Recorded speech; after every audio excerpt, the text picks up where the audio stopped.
Let's get ready to RPG! Battle cruiser operational. Hey, what's up, everybody? Welcome to the pre-stream. We'll get going in about 10 minutes. How's everybody doing? So, I just woke up a little bit ago. I fell asleep. I went to early dinner with a buddy, and I got home and I walked the dogs, and I was like, "Oh, I'm kind of sleepy." And it's like 5 o'clock or something, maybe 5:30, and I said, "I'm gonna lay down and just take a quick nap." And that turned into like a 6 or 7 hour sleep. So, anyways, God help me. That's all. Well, I'm kind of forced this week because this week I'm going to be working at Gary Con up in there in Lake Geneva, Wisconsin. So that'll put me on a regular schedule because the hall opens at like 10 or something or 9. So I have to wake up and do the booth thing. Anyways, so we'll yeah, so this is not an RPG. I thought I tried to make that very clear. I don't want to clickbait anybody. But it's Sunday night. It's real late. Technically, it's Monday morning here. And, you know, I usually give myself a little bit more grace and wiggle room on these instances. And this has been the tip goal this week. Ironically, strangely, on my RPG channel, the tip goal did not do well. Or maybe I just did really shitty streams. I don't know. Maybe. That's possible. I actually don't know what to make for YouTube content anymore. Did I get new glasses? No, these are the same old glasses. I did get a haircut, so maybe that's just what you're noticing. It's much shorter than it usually is. Shorter and, of course, grayer. But anyways, yeah, I don't know what RPG content to make anymore because honestly, nobody knows what RPG content to make anymore because even like, you know, you might think, oh, that applies to like Derek, but it's like, no, like even the people who like, you know, just have have made a living and a killing off of endlessly spamming 5e content for the past, 5, 6, 7 years. Even they don't know what to make content for anymore. So I don't know. Anyways, so we've been talking a little bit about this game, and a couple people on stream had asked like, oh, because I was talking about like, oh, this game looks really cool, and I'm like, I had a tip goal, to help because there's a pre-order going on for this new miniatures game, and I used to be a really big miniatures gamer. I haven't been really since 2019, basically since COVID, but I used to be a really, really big Warhammer fan, Warhammer fantasy player, not 40K. I've owned 40K. I've played 40K. It's not my 40. It's not my favorite. I'll just say that. Thaddeus tipped $15. I didn't see this tip goal since work is crazy. So here is an addition to your happiness fund. Well, thank you, Thaddeus. I appreciate. I wasn't trying to bitch, actually. I'm sorry about that. Thank you, though. I really, really appreciate it. And actually, Thaddeus, you mentioned it. This is the doldrums for a lot of for content creators, and I really shouldn't say like I don't know what's going on. A lot of people. This is that time of the year, right, where you come back from everybody kind of slacks during the holidays, and then you get into the new year, and before the summer hits, and all the kids are in school, out of school and stuff like that. This is like the time of the year when everybody's getting everything done. There's no major holidays, so it's like January, February, March, April, May, really are I think when people are really just able to. A lot of people are very busy at work. Parents and kids are trying to finish up their school years, kids in college or whatever. So. It's just a busier time of the year for everybody. It's one of the reasons why, we tend to sort of shut down the mega games during sort of the holidays and post-holiday period. It's just people are so busy this time of the year. Before that, during the holidays, they're busy with family. And then after the holidays, they're usually busy with work in the new year and stuff. And then we usually try to get stuff going, before the summer starts kicking up. Anyways, so also I've been on the road and traveling and, that it always makes it more difficult to stream and kind of be in my element when I'm on the road and stuff like that. I try my best, but we'll see. I'm gonna bring some video equipment to GaryCon, and I don't know exactly how I want to do it, but I'm gonna try to get some some interviews and with some gaming luminaries who might have a few minutes to sit down with me. Not a live stream, like I said, I'm bringing my video equipment, so more of like an interview style, and try to do that. I did that a couple of years ago at Gen Con, but I wasn't really happy with the audio. It was new tech; I hadn't really dialed it in yet, and I spoke with a lot of indie designers that were at Gen Con. I shouldn't even say indie designers. I spoke with a lot of indie booth owners, which isn't to say that they were necessarily the designers, but I did speak with some designers, and I still have that footage, and I never published it because by the time like I was ready to publish it, it had been like 6 or 7 months, and so I was kind of like, well, this is kind of very dated, And so my thought process here, is to make something a little bit more, what's the word I'm looking for? Generic, right? When I was at Gen Con, I was kind of like, tell me about your new exciting thing. And like for most people at Gen Con, it was usually like, we have this upcoming Kickstarter that we're really excited about. And, I get it. Like they want to talk about, they want to promo, right? They want to market, which is great. I actually had no problem, doing that. But of course, then I felt really bad when, their Kickstarter had already launched, had already ended.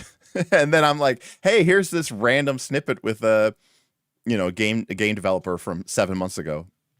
So I felt really bad about that. So I never actually published it. So anyways, I'm going to try to be a little bit more generic in this approach. And also too, to be clear, like a lot of people going to GaryCon is like a who's who of RPG game developers who are very busy developing games in the 1980s and 90s, right? It is not, it is not the who's who of the current zeitgeist, right? Which is cool for me. I mean, usually when I see these, again, I'm going to be working, so I don't know how much free time I'm actually going to get, and it's always kind of an X card.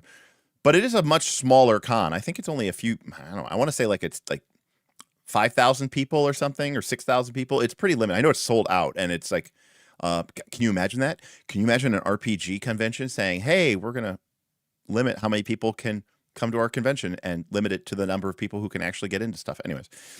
But it's very RPG focused. Like if you go to Origins or Gen Con, there's like Origins is really, I think, more board game focused, honestly. Gen Con is more about the sales and the dealer hall and, vast nerd capitalism and just nerd culture in general. Like, hey, look at all of us. Gary Con is like an RPG con, like through and through. And to be honest with you, it is predominantly and principally like D&D. I mean, don't get me wrong. It's not just, it's all old school stuff. No, there's still a lot of people playing 5th edition. There's a lot of 5th edition games there as well. But as I've said before, I actually think 5th edition is secretly old school. I think it was designed as an old school game. Remember, when the time D&D 5th edition had come out, the OSR had already started back in 4th edition. So I think D&D was kind of like, you know what? This is where our customers went, and we're just going to make an edition of the game that's, real old school, real like just, hand wavy, and we're not going to get super gamist and pedantic about things. We're going to just write the way that Gary would have written with just a bunch of words and let people figure it out and, kind of flow on vibes. And then it became very popular and people got very frustrated with it or changed it. Anyways, long story short, I think it's kind of old school. There may not, but anyways, there is also a lot of like Shadow Dark. There's even, I think there's a lot of Pathfinder Society, but I was looking at the event list and like almost everything is sold out. Yeah, but there's still a lot of Pathfinder slots available. So the official, as I understand it, the official, there was rumors for years that 4th edition came out in 2008, give or take 2008, 2009. There were rumors for years that 4th edition, quote, sold very badly. There were even rumors that when Pathfinder 1 came out in 2009, 2010, that it was outselling D&D 4th edition. And in the years since then, the folks from Paizo, the folks from Wizards of the Coast have basically said none of that was true. It sold really well. It was always outselling Pathfinder. But what it didn't do was sell as well as the new corporate masters had wanted it to sell. Right. So when the new corporation Hasbro bought Wizards of the Coast from Peter Adkison, right, they suddenly, here's a publicly traded company. They're doing their publicly traded company things. And they had some and then they were like, look, World of Warcraft is huge, right? World of Warcraft came out 2004, 2005. We're going to make a game that's going to tap into that audience. We're going to tap into that video game audience. We're going to tap into that mainstream audience. Now, of course, now with D&D 5th edition, ironically, they have done a really good job of tapping into that mainstream audience and tapping it right from the Stranger Things and the Critical Role and even the Baldur's Gate 3. But that was their goal. And they didn't achieve that. And so from that perspective, it failed to meet their standards. And so from that perspective, 4th edition was a failure. It's not like they lost money on it, but it was a failure in the sense that it didn't meet their very ambitious goals. Part and parcel to that, there was, I think, a very loud, and of course, the internet and, sure, 3rd edition came out in 2000, but, the internet was still, we didn't even have iPhones yet, But by 2008, 2009, when 4th edition came out, we did have iPhones. And so, the internet was a different place at that time. And so, I think that the vitriol around 4th edition is somewhat more prominent than it was for other games. That being said, I've said this before and I say this again. 4th edition D&D is very much D&D. There is almost nothing in it that wasn't in 3rd edition and that isn't in 5th edition. And yet, I think it's yeah, anyways, it's a whole thing. Hey, we did have a very, very, very generous super chat from Testy. Thank you, Testy Trek. I parsed that stream title as Welcome to the P stream. And thinking to myself that you weren't looking yellow enough. Have some dollary dues, which are increasing in value against your capitalist economy dollar. Well, thank you, Trekkie. I'm happy that the collapse of my country's economic hegemony is beneficial for the dollar ratio for you. That's great. I'm happy that we are creating international suffering and drama that is going to hurt people at home and abroad. And I'm really excited that, you know, we all get to pay the price for that. So USA. By the way, for what it's worth, you know, you could be a Republican, you could be a Democrat. Hopefully you could still find, you know, something to enjoy on my stream. But I will say this, I am generally speaking against war. So, especially ones that we provoke. So, but thank you very much for that. I really appreciate that. And that's very generous. Oh, by the way, that tech, you know, that super chat, that's the Baruch Kazad I Manu. So little late support technically for our Moria stream. We did a stream this week where we talked about Moria. I was supposed to stream Thursday, but then I didn't stream Thursday because I thought Thunderless was going to stream Thursday, and then he got sick, so he didn't stream, which I didn't stream because I didn't. And then I was like, oh, I should stream anyways, and I was like, oh, I'll just talk about Moria.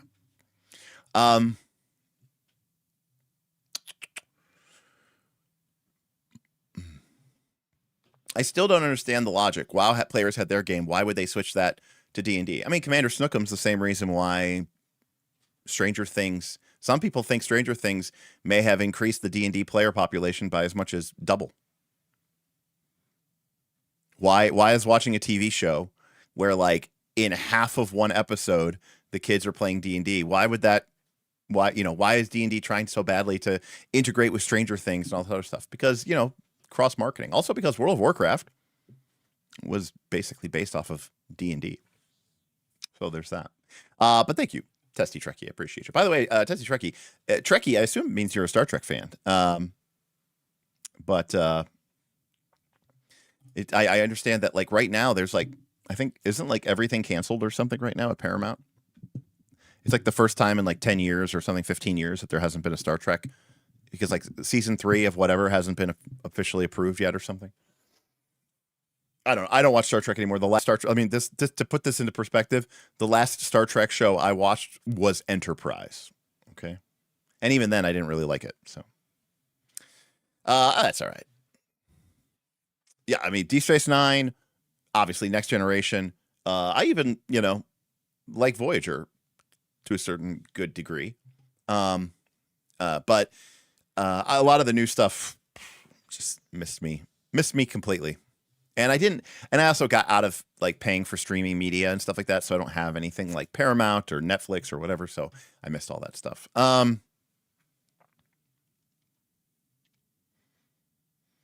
Well, Stranger Things introduced people to D&D, and the first D&D movie introduced the hobby to me. My point is that WoW players had their hobby. Yeah, but World of Warcraft might have been how people got introduced to wizards and elves and dwarves, and they're like, oh, cool, like, there's other games for this.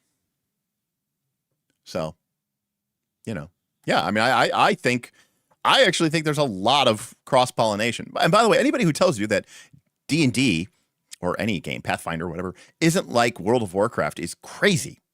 Of course it is. You level up, you have stats, you have armor values, you get better gear, you get new powers as you level up, you fight monsters, you join together in teams. I mean, it's fundamentally the same game.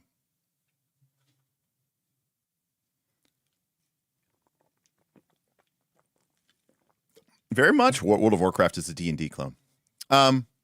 Absolutely. Yeah, I mean, feat trees, skill trees, I mean, the whole kit and caboodle. I mean, it's really just there's a lot of similarity. Because that's, I mean, obviously the very first video games were based off of D&D, so of course it's kind of like it's come full circle. Right, exactly, Jake. Right, World of Warcraft is an EverQuest clone, which itself is a D&D clone, very much so. I do love EverQuest 1. So anyway, we can talk about RPGs. Again, it's Sunday night. I don't really care what we talk about, but I had been mentioning this Starcraft game. Now, for those of you who don't know, Starcraft was a real-time strategy game that came out in the 90s from Blizzard. It was a follow-up to their Warcraft series. And for whatever reason, Starcraft had such a intrinsically awesome balance that it kind of defined real-time strategy as a competitive game. It became kind of the big it sort of defined esports for the better part of 10 or 20 years, and in some cases like defined an entire country, right? If you're talking about like South Korea. And Starcraft was this huge game, especially when its first expansion came out, Brood War. And then for many years, people were like, when's StarCraft 2 going to come out? StarCraft 2 came out. And then StarCraft 2 came out, and it was a huge thing. It's still played in the esports has kind of basically failed, in my opinion. But, there's still a lot of people who really care about StarCraft 2, even though the genre in general of real-time strategies games has fallen. Now, there is absolutely no doubt that StarCraft is very much a ripoff of three factions, 3.5 factions from Warhammer 40,000. Okay, you have the Terran, who are undoubtedly a combination of Imperial Guard and Space Marines, leaning more towards Imperial Guard. Because they are, they use tanks and they're a little bit more, huyuk, and they're just everyday Joes. They're not like elite superhero god beings. But the base unit is a marine in power armor in blue power armor, and that's like just the quintessential ultramarine space marine. Number 2 is of course the Zerg, which are a biological race of, kind of vicious swarm creatures, 100% just a ripoff of the Tyranids. And then lastly are the Protoss, which are an ancient psionically gifted race that uses psionic powers and have really advanced technology that involves like teleportation and other stuff that's almost like considered magic. And that is 100% a ripoff of the Eldar from Games Workshop. So there could be no doubt that they basically just took, Warhammer 40K, and then they made an RTS game about this. And so for many years, this is where we're at. Now, Big Die Energy says Blizzard tried to get a Warhammer license for Warcraft and failed. So there you go. So that might kind of explain why they basically said, hey, we want to make a Warhammer game, and Games Workshop said no. So then they made StarCraft, right? To be clear, it is its own IP. And as someone who, I'm not like a massive 40K guy, I could tell you that the lore of the Protoss and the Terran is a bit different, than the Space Marines and the Imperial Guard and the Eldar. But very clearly there's an element for that. Now, yeah, Blizzard, right before Blizzard became Activision Blizzard, like there was this time, right, where Blizzard could just make everything they made was good, right? Warcraft, Orcs and Humans was amazing. Warcraft 2, Tides of Darkness was amazing. Diablo was amazing. Starcraft was amazing.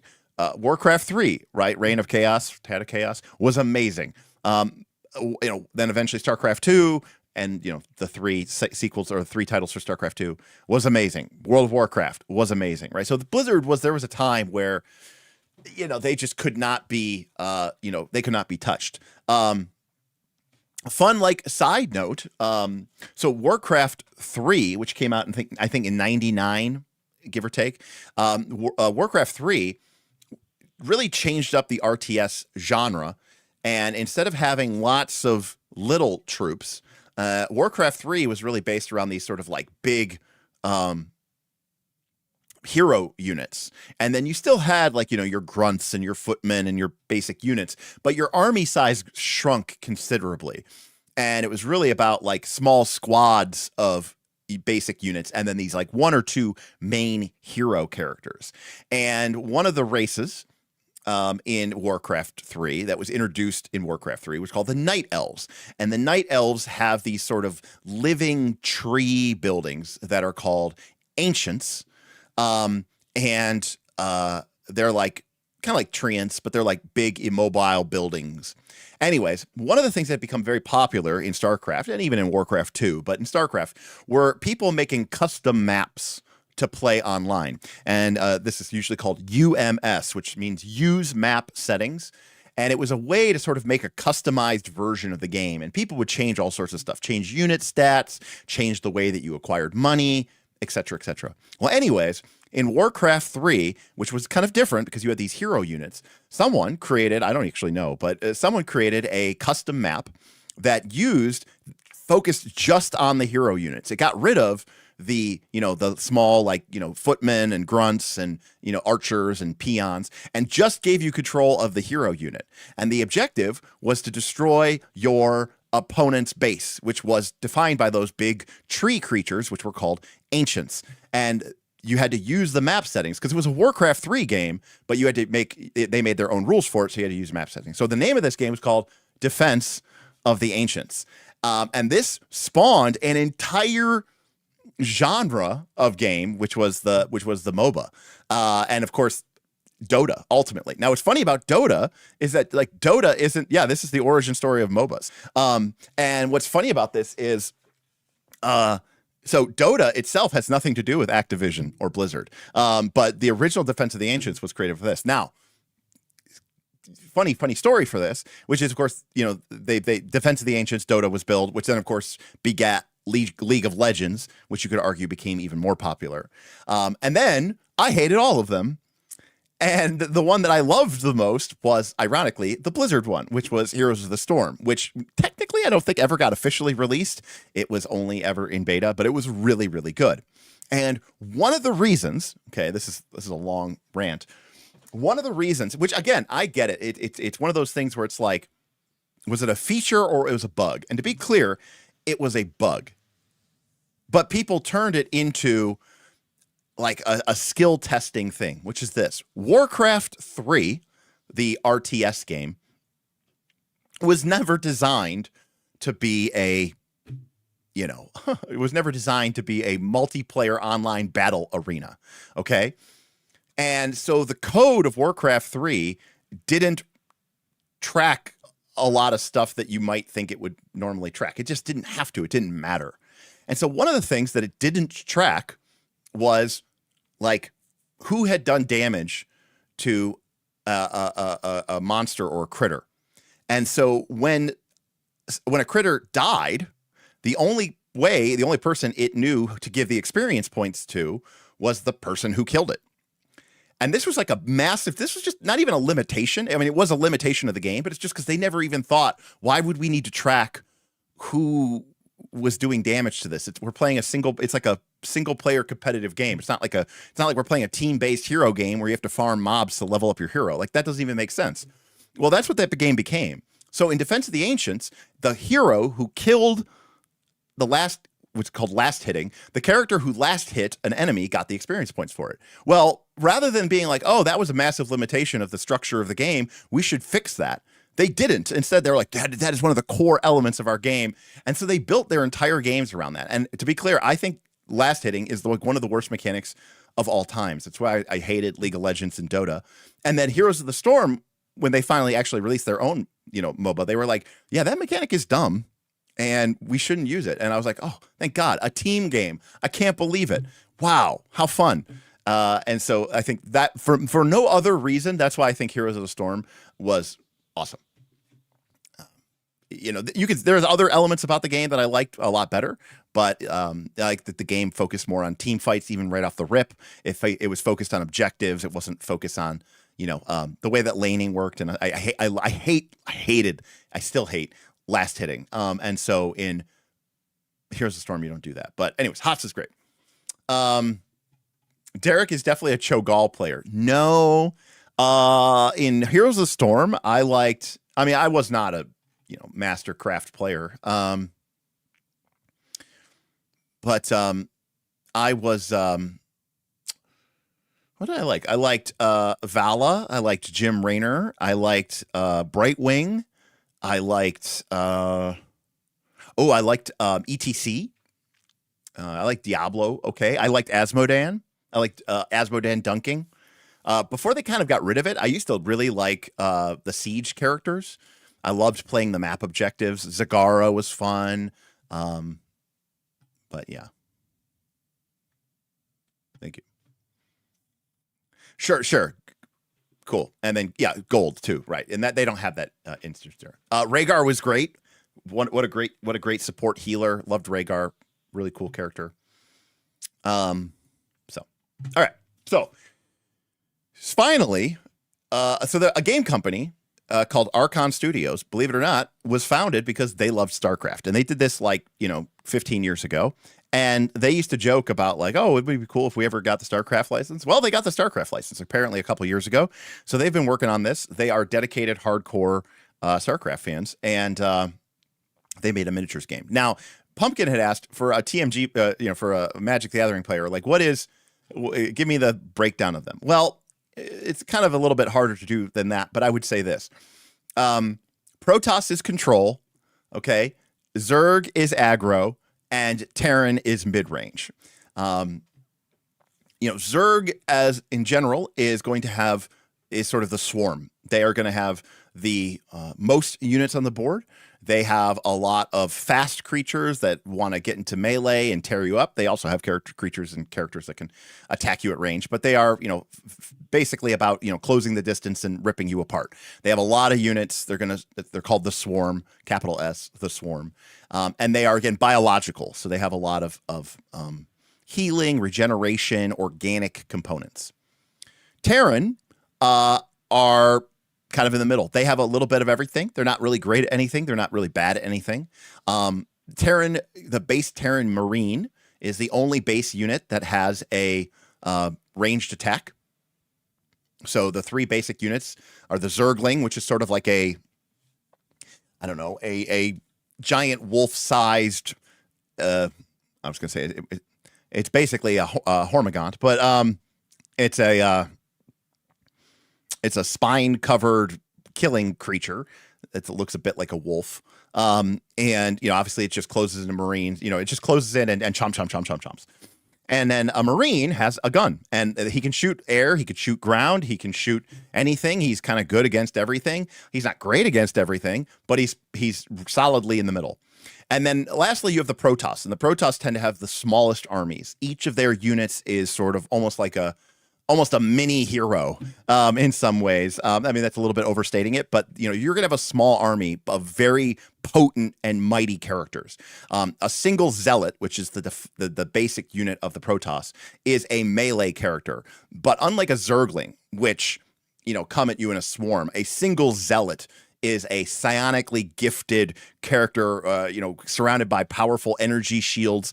They have two psionic blades that emit from emitters on their wrists. They're kind of like, it kind of looks like Wolverine, but they come out of but it's like a single blade, and they rip you apart and slash you apart with it. So that's just a single zealot. So again, they're also, their primary unit is also a melee unit, but to be clear, they have a lot of ranged options as well. And they do all sorts of really, they teleport. They have a lot of magic type spells, psionic gifts that can teleport people, psionic storms, rip people, do illusions, control and stuff like that. So I think of them, as kind of aggro, mid-range, and control. And, if anyone's going to rush you, they call it a rush in RTS, right? Where somebody just tries to really quickly build an army and defeat you before you can ramp up, right? Zerg are like the defining character of an aggro rush, right? Like a 6-pool rush, right? Where you make 6 drones, you build a pool, then you start building Zerglings and you rush your enemy. And Terran are kind of mid-range. Now, I will say where Terran do get a nice advantage is Terran have a lot of robots. They are not robots. They have a lot of vehicles, right? So they have tanks and mechs, which is pretty cool. Because, they kind of get this nice mix of biological and technological units, which is really, really cool. That's true, Cinnabos, right? Zerg itself is now a verb, right? That basically now defines, if you say, oh, they're going to Zerg it, they're Zerging it, whatever, which is pretty cool. So, so they made a miniatures game for it. Now, I will freely admit, like I said, I am not the be-all, end-all master of miniatures gaming. I've played a lot of Warhammer Fantasy. I've played War Machine. I've played some other GW games. I played 40K. I played whatever. I've played Full Thrust. I've played Kings of War. I've played Corvus Belli. I've played a good number of games. So I've played a little bit of BattleTech. But not in any serious capacity. So I have a pretty good basis. Now, from what I understand, though, for people who know better than me, what this game is doing is nothing revolutionary. But what they are doing is basically just taking the best ideas and the best parts out of every single game that has come before it. So, for starters, let's look at Hackmaster. No,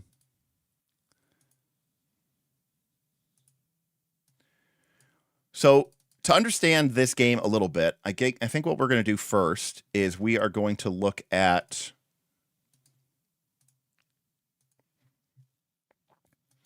a unit card. Okay. Now this is the beta. The game officially isn't still out yet. Pre-orders are up, but this is the beta character builder.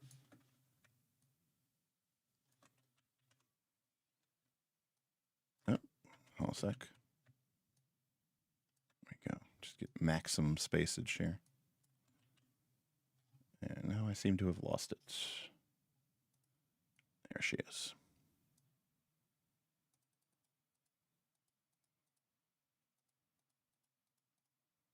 All right.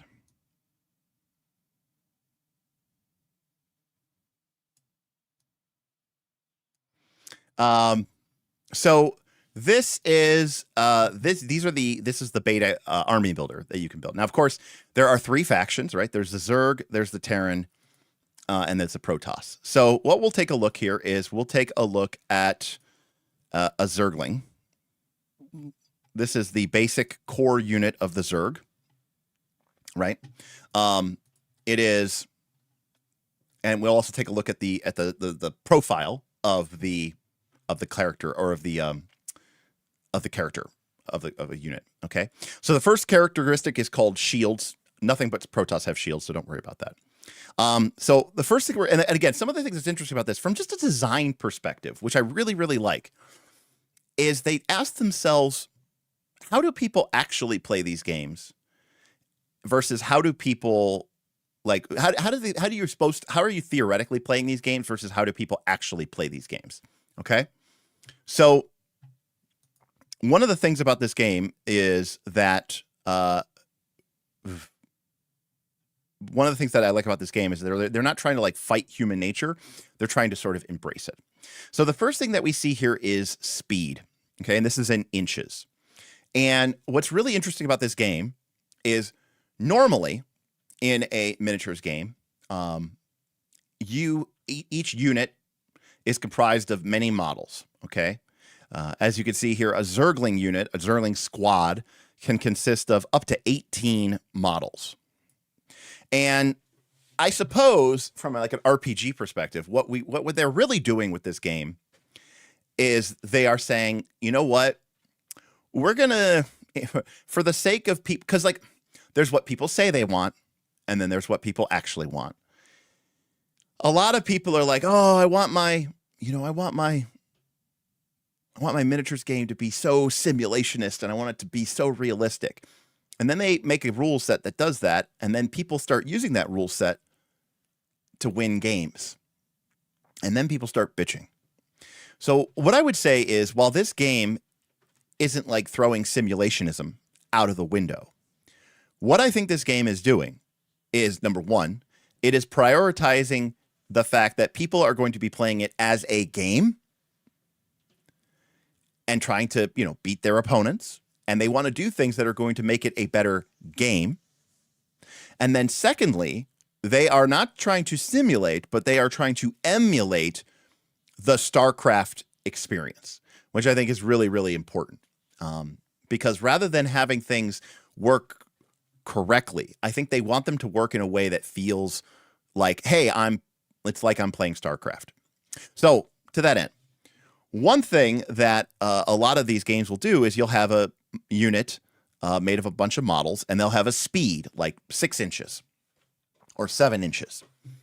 And then what you need to do is, you've got 18 units, and what you're technically supposed to do is each model in the unit has a range of 6 inches, and you get your little ruler, and you got to be like, okay, he moves 6 inches, and then this guy in the back can move forward 6 inches, and he's going to come over here and go to the left 5 inches, and you know what I mean? And each model can only move 6 inches. But in practice, that's not what a lot of people do. And also, if you do that, it's very slow and awkward. So what they do right at the rip in this game is a little bit different. The way that units work in this game, and actually I have Steam, so let me do this instead.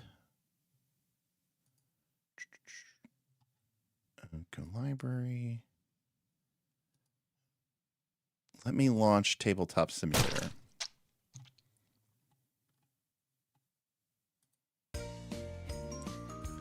People know this music.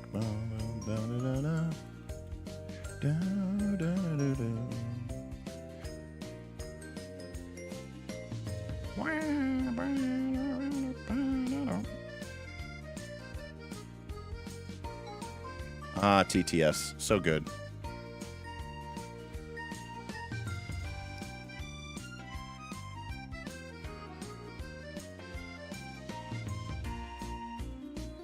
All right.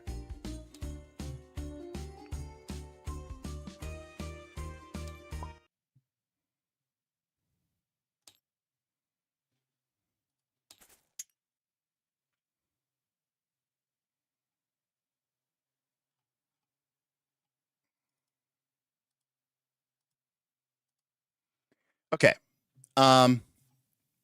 So in a normal situation here,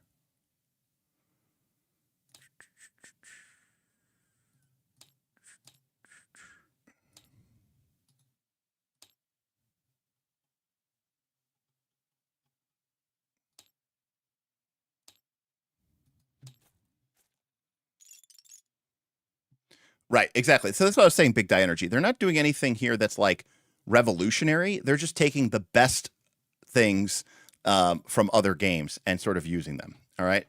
So the way that an ordinary game unit would work, or an ordinary old school machine, or the old school machines, old school war games would work, is you'd be like, okay, this zealot can move forward, 6 inches.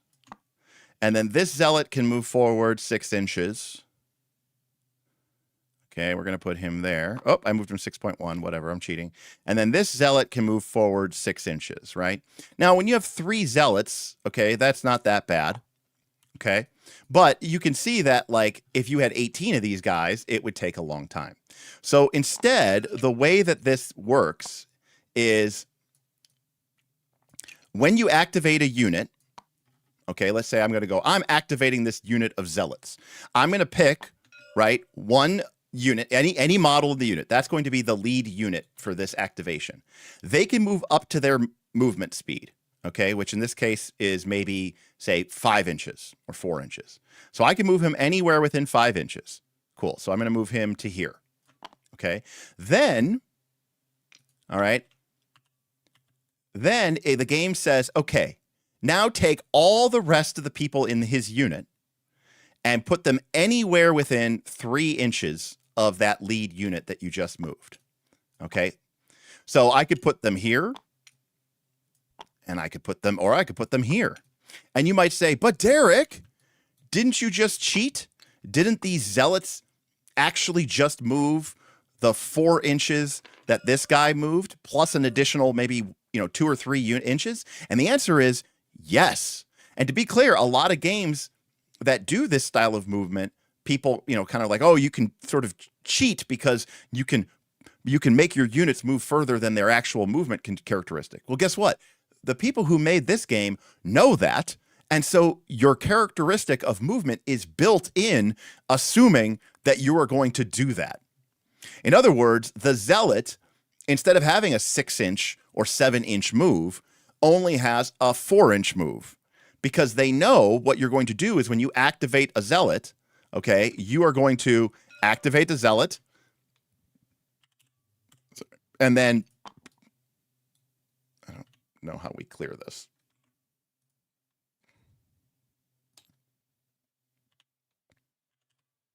There we go. So now the next time I activate this unit of zealots, I might activate this one as the lead unit. And I'm going to move him forward 5 inches right into the middle of this control spot. And then I'm going to place these guys within 3 inches of him. Now look how far this guy's moving. He moved 2 inches up to here, 4 inches up to 5 inches up here, and then another. So technically, this zealot just moved like 3 or like 8 or 9 inches. But they know that. They made the rules of the game assuming that people are going to do that because it makes it a lot quicker and easier, especially if you're doing something with, say, Zerglings, where you might have 18 Zerglings. Okay.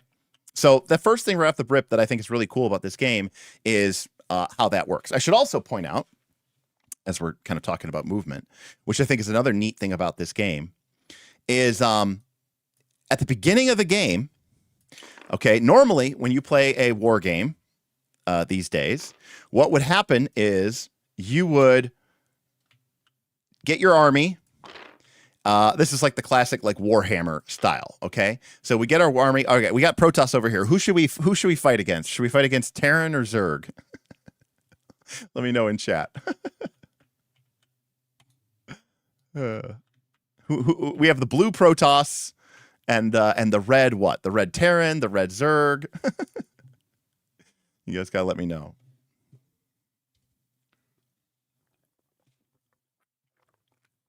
Yeah, exactly, Cinnabos. They call them. It calls it leapfrogging. Right. This game is built around leapfrogging, Cinnabos. All right. People want to see the Zerg. Shocking. All right.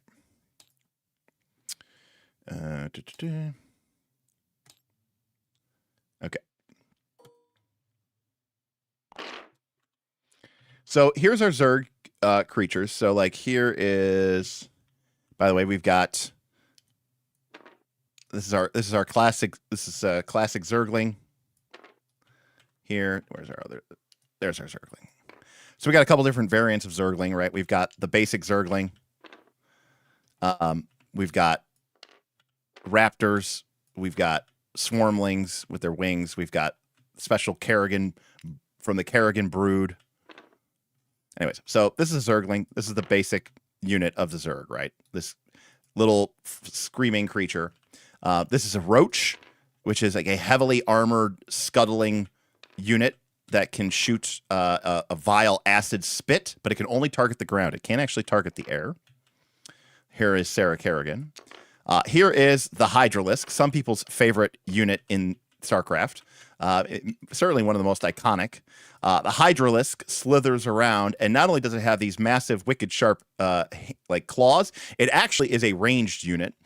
It actually has embedded in its upper carapace here like thousands and thousands and thousands of razor sharp spines, which it can propel out at basically hypersonic speed. So this is the basic Zerg ranged unit. Pretty nasty.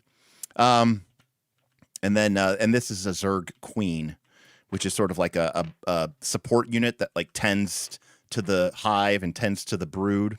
Anyways, so these are our Zerg. So one of the things that's really cool about the primal Zerg, exactly. And one of the things that's in normal in normal wargaming, the traditional way that you would do is you would start off with an empty table. Right, you and your opponent would sit here and place terrain and place objective markers, okay? And then you would set up, okay? And so we would roll off, and let's say my Protoss, I run first. So I go, okay, I'm going to set up first. Okay, I'm going to put a unit of zealots right here, okay, on the board, okay? Then my opponent would go next, and they would say, okay, we've got Zergling here. Okay, I've got a unit of. All right, I've got a big ass unit of Zergling here. I'm gonna put them right here, right? And you're putting them all down, and we're not even playing the game yet, right? We're just setting up. Okay, now I've put my Zerglings. Next, I go, okay, I'm gonna do my Protoss. Okay, I'm gonna put a Stalker, which is sort of a dark Protoss mech creature. It's a mechanized unit. All right, I'm gonna put a Stalker down, and then the Zerg goes, and okay. So instead, and by the way, you keep doing this back and forth in like Warhammer 40K. All right, so then I would put my Zealots down, another unit of Zealots, and then I would put down some Sentries, and then I would put down another Stalker, units, whatever. You put down all your units, and then your opponent puts down all their units. Okay, and then you roll off to determine who goes first. And then that person who goes first in turn 1, they move, shoot, fight, cast spells with every single one of their units while I'm just sitting here. Okay? And this leads to a lot of problems. Number one, it means that in some cases, the setting up part of the game is one of the most important parts of the game. Okay? Because it means that if you set up your models wrong, okay, you are going to die. And especially in a game like Warhammer 40K, where it's sci-fi, so people have like laser cannons and blasting things, your characters might just get completely shot to shit before you even get to go. It is not unheard of for people to get tabled, okay, which is tabled means all of your units get wiped off the board on the first turn of the game. All right. And Dr. Metropolis is clearly a 40K veteran, right? Talking about Tau and Imperial Guard gun lines. And, you know, a lot of people hate Tau for this reason. You know, and even like when I played fantasy, okay, I mostly played fantasy, Warhammer Fantasy. One of the races I played was dwarves, okay? And dwarves had cannons in a fantasy game. So imagine you're playing, you know, you're playing Empire, you're playing Bretonnians, you're playing Chaos, and you've got these really, really great, you know, a unit of armored knights, and you've painted them up, and they look so cool with their horses and their armor and their full plate and their lances, and you put them on the table, and then you put another unit of Imperial halberdiers, right, with their Imperial standard waving above their heads. And then my dwarf, I win the first roll, and I just open fire on you with a bunch of cannons, and I just destroy all of your units before you've even got to go with them once. It is incredibly unfun, all right? Not to mention, it's boring as shit while you sit here and wait for your opponent to take all of their actions. Okay? So that way of going where I do all of my actions, and then you do all of your actions is called you go, I go, right? And it basically is, you know, basically you go, I go. Now, the reason why I bring this up and why this actually ties somewhat to RPGs is I do know that there are some RPGs that in the name of speed of play now do a you go, I go type style of game where basically like all the PCs go, and then all the monsters go. The One Ring, for example, does this. Alternatively, we have games like Fabula Ultima, where you alternate between a PC going and then a monster going, and then a PC goes, and then a monster goes, and then a PC goes, and a monster goes. That's called alternating activations. And in this case, you know, you don't have to wait for your opponent to move all of their models before you go. Instead, they activate one of their units, and then you get to activate one of your units, which means there's a lot more counterplay because you get to make changes and adjustments. So what Starcraft has decided to do is alternating activations. However, Tasty Trekkie says BattleTech wins here. Well, Starcraft agrees. Because they stole BattleTech's and I think Star Wars Legion's mechanics, where it's not only so unlike an RPG, okay, in an RPG, when you get to go, all right, you get to take your turn, okay, you get to take your whole turn, okay, so it is alternating turns per phase. Yes, Thaddeus. It is alternating turns per phase. So, okay. And so basically what this is, so it's almost like you know how Derek always talks about like phase-based initiative in BXD&D? It's phase-based initiative with alternating activations. Okay. So what the hell does that mean? What it means is your unit, let's say this unit of Zerglings, okay? Or let's take a better example because actually, let's take a look at this Stalker, okay? This robotic stalker, okay, and it's got a what is it got? It's got a laser pistol or something. I can't remember what it's called. it has a particle disruptor. That's its ranged weapon. Okay, is in the first phase of the game, of the first phase of the round is called the movement phase. And in the first phase of the game, I could say, okay, I think I'm going to, let me get one of my activation tokens. Where is it?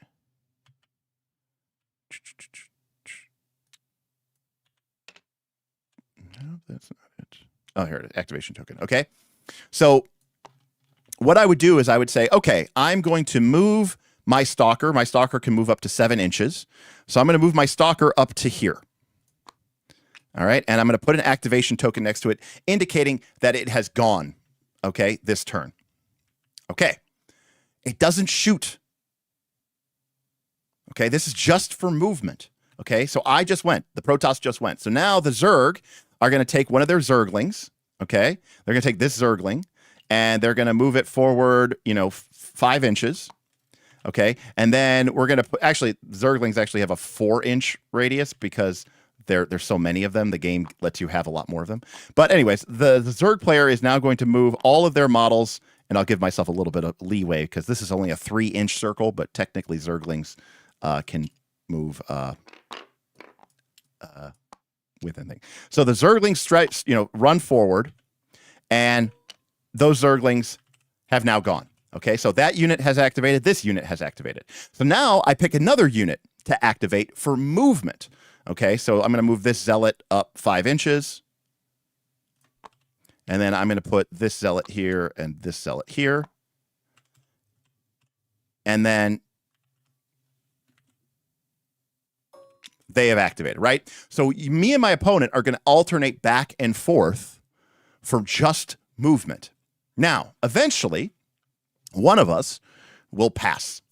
Now, we can pass either because we've run out of models, or we can pass because our opponent, we might have models left that could activate, but we want to pass, which means we're giving up on moving our units. And the reason is because whoever passes first in the movement phase gets to go first in the next phase, which is the assault phase. Okay? So, for example, I might, let's say that let's just pretend this for a moment, okay? That let's say there's a unit of Zerglings that has moved up here into this, control zone here. And my Zealots are right here. Now, my Zealots have already moved, but in the assault phase, my Zealots can charge into combat. But I really want to make sure that I go first. I want my Zealots to attack the Zerglings first. Okay, because that's a lot of Zerglings, right? But the problem is, right, the Zerg probably have way more, so the Zerg might have more units than me. I'm sorry, let's flip this around. The Protoss probably have less units than the Zerg, so the Zerg is going to have a lot more units to go forward. So the Zerg player might decide to say, I'm going to end my movement early, because that way I get to go first in the next part of the game. So after everybody's moved, okay, every unit on the board will have one of these tokens next to it, okay? Then we go into the next part of the game, which is called the assault phase. And during the assault phase, you can do one of 3 things, okay? You can either move again, you can shoot with your guns, or you can charge into close combat. So a way to think of it is, imagine if in an RPG, we did, the players go, the monsters go. The players go, the monsters go. The players go, the monsters go. The players go, the monsters go. Okay? However, imagine if the first thing that you did is just go through that, but it was only your move action, not your standard action, just your move action. Okay? So the first thing that we would do is everybody would just move. Nobody's using their standard action yet, okay? Nobody's using a standard action yet. It's just a move action to position. And we're doing it back and forth, right? The players go, the GM goes. The players go, the GM goes. The players go, the GM goes. And so you might want to move one of your units first to seize an important objective. Or you might want to wait for that unit to go later in the round, because you want to see that, you want to move them last so that you have a better idea strategically of where they should position, where they need to be. Okay. Then after everybody's moved, we start over again.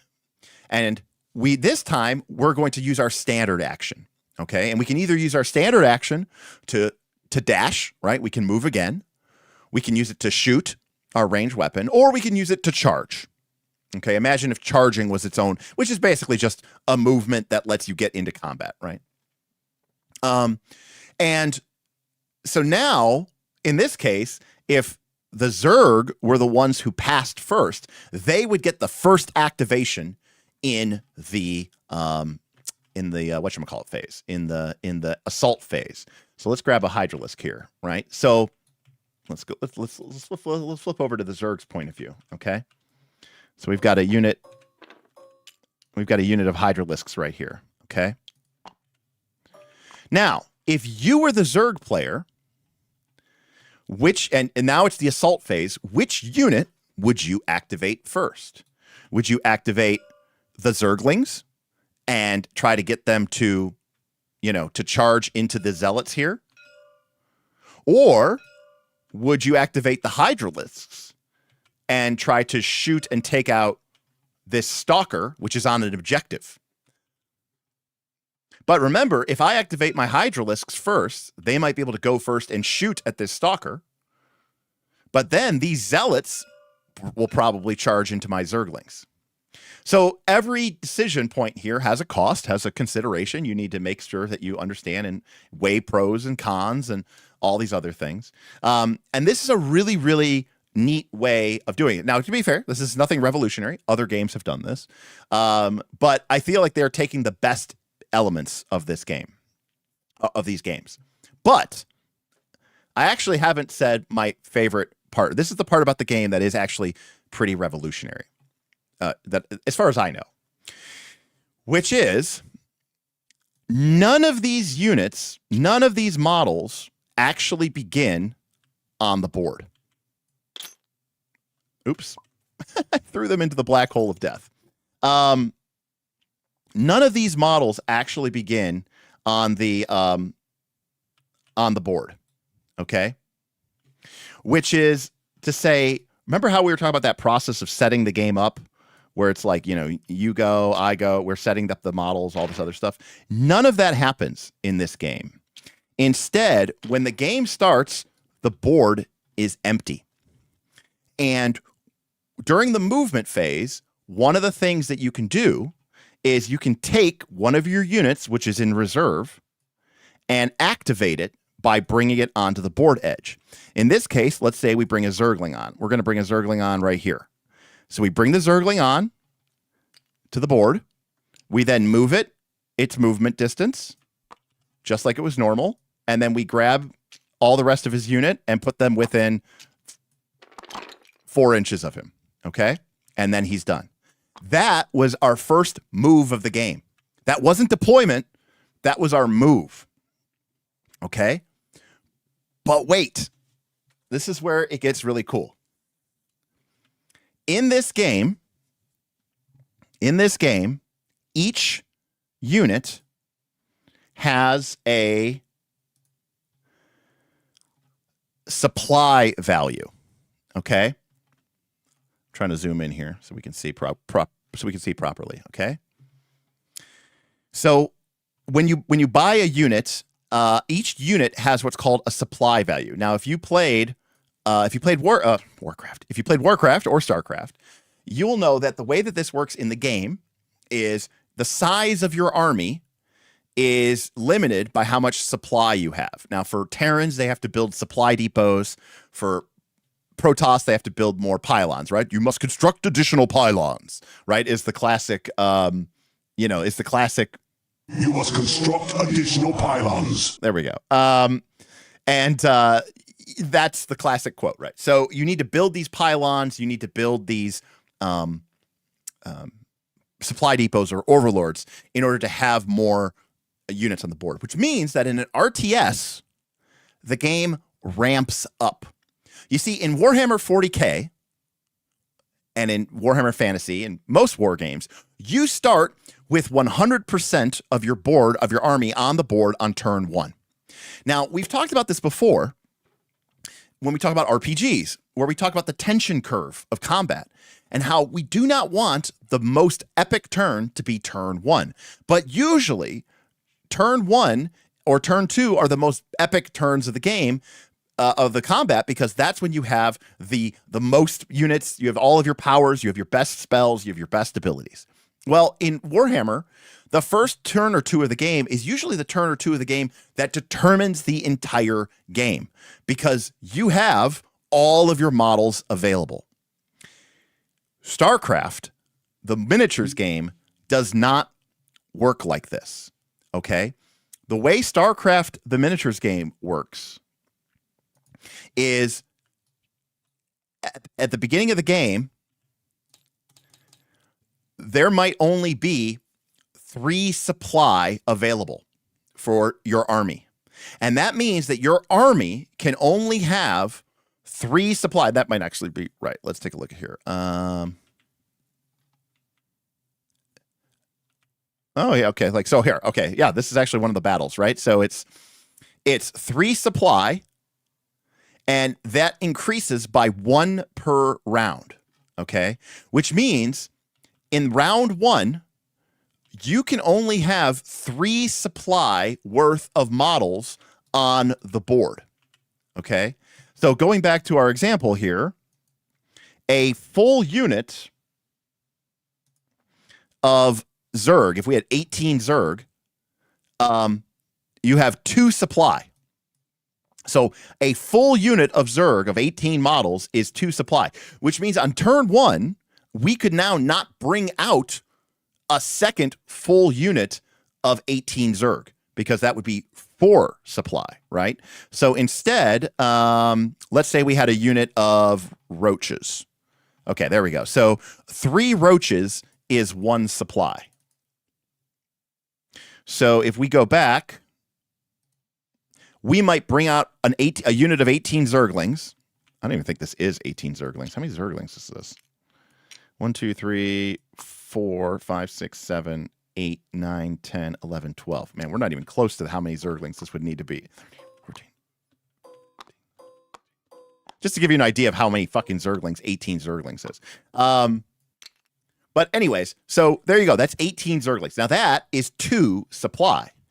All right. So we have 2 supply on the board, which means on our next activation as a Zerg player, we can't bring out another massive 18 unit, model. We have to bring out something a little bit smaller. So we might bring out a unit of 3 roaches, because a roach is only 3 roaches is only 2 supply. So we got a roach here, and that's it. So now we have 3 supply on the board. Okay? So there we go. So that's 3 supply. That's turn 1. We can't have more supply on the board. But here's what's really cool about this. All right? Here's what's interesting about the game, because this solves another problem, okay, that board games get. War games get, which is you get fucked up and the game is over before it even began. Okay. So right now we have 3 supply on the board.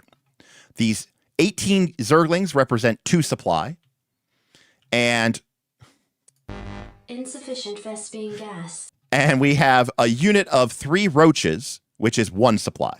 Now, let's say we go to next turn. We now have 4 available supply, and we know that because this mission card told us that we get 3 supply and we get 1 additional 1 round. So now we currently have 3 supply on the board. Our available supply is 4, which means we can bring on another 1 supply from our activations. And by the way, now bringing a unit onto the board edge is just like activating anything else. Like, we might activate this unit of Zerg first, and they might move over here. Or we might move these roaches first, and we might have them slip around over here or go over here. Or we could activate a unit, bring it on the board edge, and bring it forward. So again, maybe we have another unit of roaches, and we say, okay, we're going to activate a roach. We're going to put it right here. We're going to move forward 5 inches. And then we're going to put the other 2 within unit coherency of it. And that was an activation. Cool. Oop, that's not it. But that was our activation. And then we have our other units that can go. So now we have 4 supply. But here's where the game gets really neat to me. Let's say that we had a really bad first turn. Okay, and let's say for whatever reason that 2 of these roaches got killed and we lost like half of our Zergling. Okay? So we'll go back to turn 1, okay? So we're back to turn 1. We have 3 available supply. We've got 3 supply on the board. Well, actually, we don't have 3 supply on the board anymore. Okay? You see, 1 roach is 0 supply. You see that under the squad? If we have 2 models or 3 models, that's worth 1 supply. But just 1 roach is actually 0 supply. Doesn't take up any supply. Meanwhile, for our Zerglings, if 18 Zerglings is 2 supply, but if we only have 10, that's only worth 1 supply. So what that means is that at the end of turn 1, our active supply is actually down to 1 because this Zergling unit was 2 supply, but it's been reduced down to 1 supply worth of units. And our roach unit has been reduced to 1 roach, which is only 0 supply, actually no supply. So here's the difference. When we go to round 2 and available supply goes up to 4, now in this scenario, we have a delta here of 3 supply. We get to bring on more reinforcements, maybe, than our opponent does, because our units have been weakened. Now, if you've played Starcraft, you understand what this is like. This is like where you have when you have a big army and that army gets killed off, well, now you have capacity in your supply and you can build more new units. What this means is that this is a catch-up mechanic, because let's say the Protoss that we're fighting didn't really lose anything, okay, in the first round, okay? Let's say they brought on some Zealots, I don't know, something killed our Zerglings. So let's say some Stalkers had shot at our Zerglings, okay? And then there was a unit of Zealots that came on, and they somehow they killed our roaches. I don't actually know how, okay? So the Protoss here have 3 supply on the board, right? The 2 Stalkers, that's 2 supply.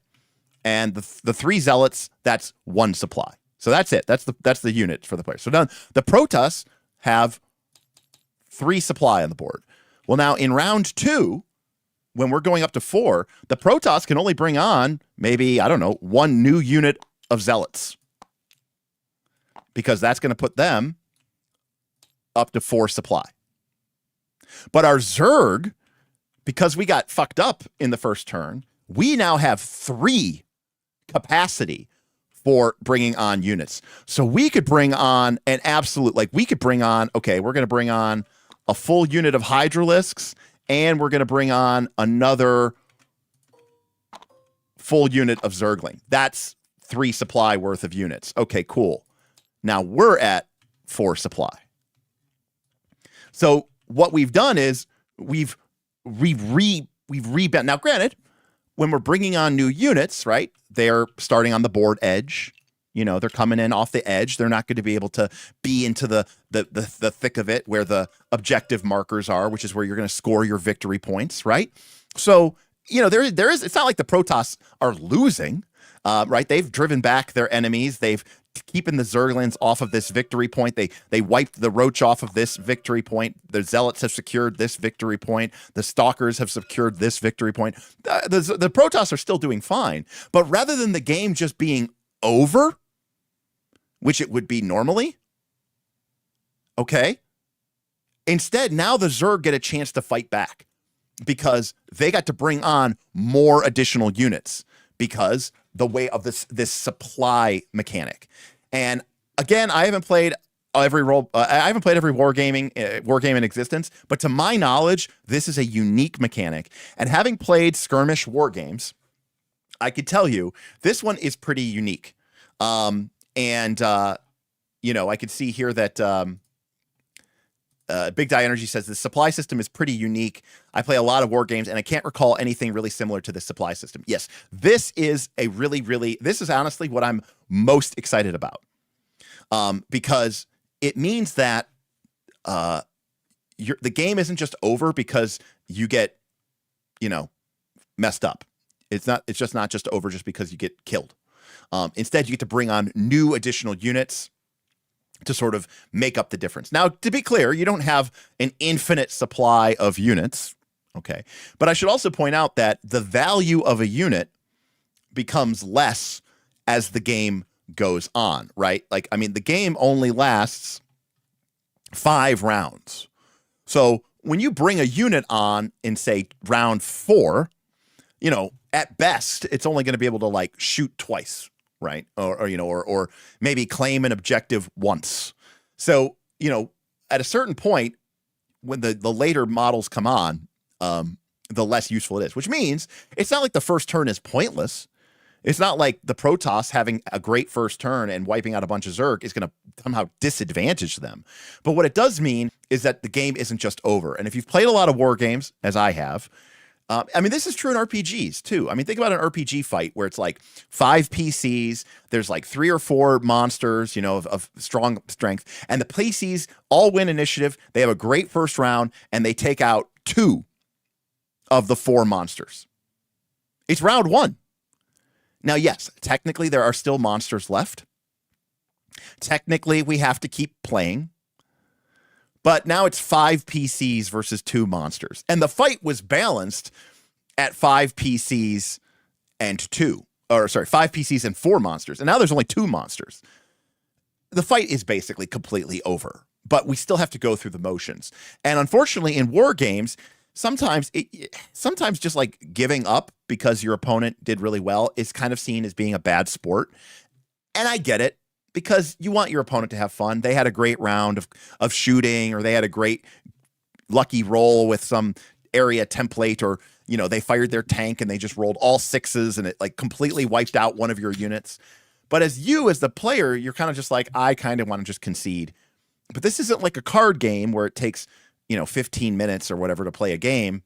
It's a bit like, I don't know. Yeah. It's a bit like you kind of feel like you're being a bad sport if you just, walk up. If just because you got kind of kicked in the teeth, you give up. But to be clear, if you've played war games, you know what I'm talking about. You have sat there and played out an entire game knowing from turn 1 that you are not going to win.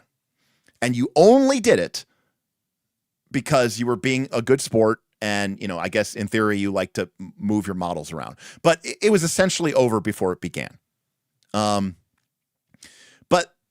while this game doesn't 100% remove that, it does really, really make a big difference. Because, again, you could see where if normally we had that really bad first turn and our units got decimated and we were only able to bring on 1 additional unit, the board would look very lopsided. But right now, the Protoss just brought on, they brought on their Zealot here. And there we go. They brought on their Zealot. The Zealot's going to move forward 5 inches. That was 6 inches. And then they'll move their Zealots. Okay. So this is what the board looks like now. We've got 2 Stalkers, a unit of Zealots, and a unit of Zealots. And this is the Zergling position. Now it doesn't, it looks pretty... It looks pretty even, and it is, because right now we both have, now granted, after round 1,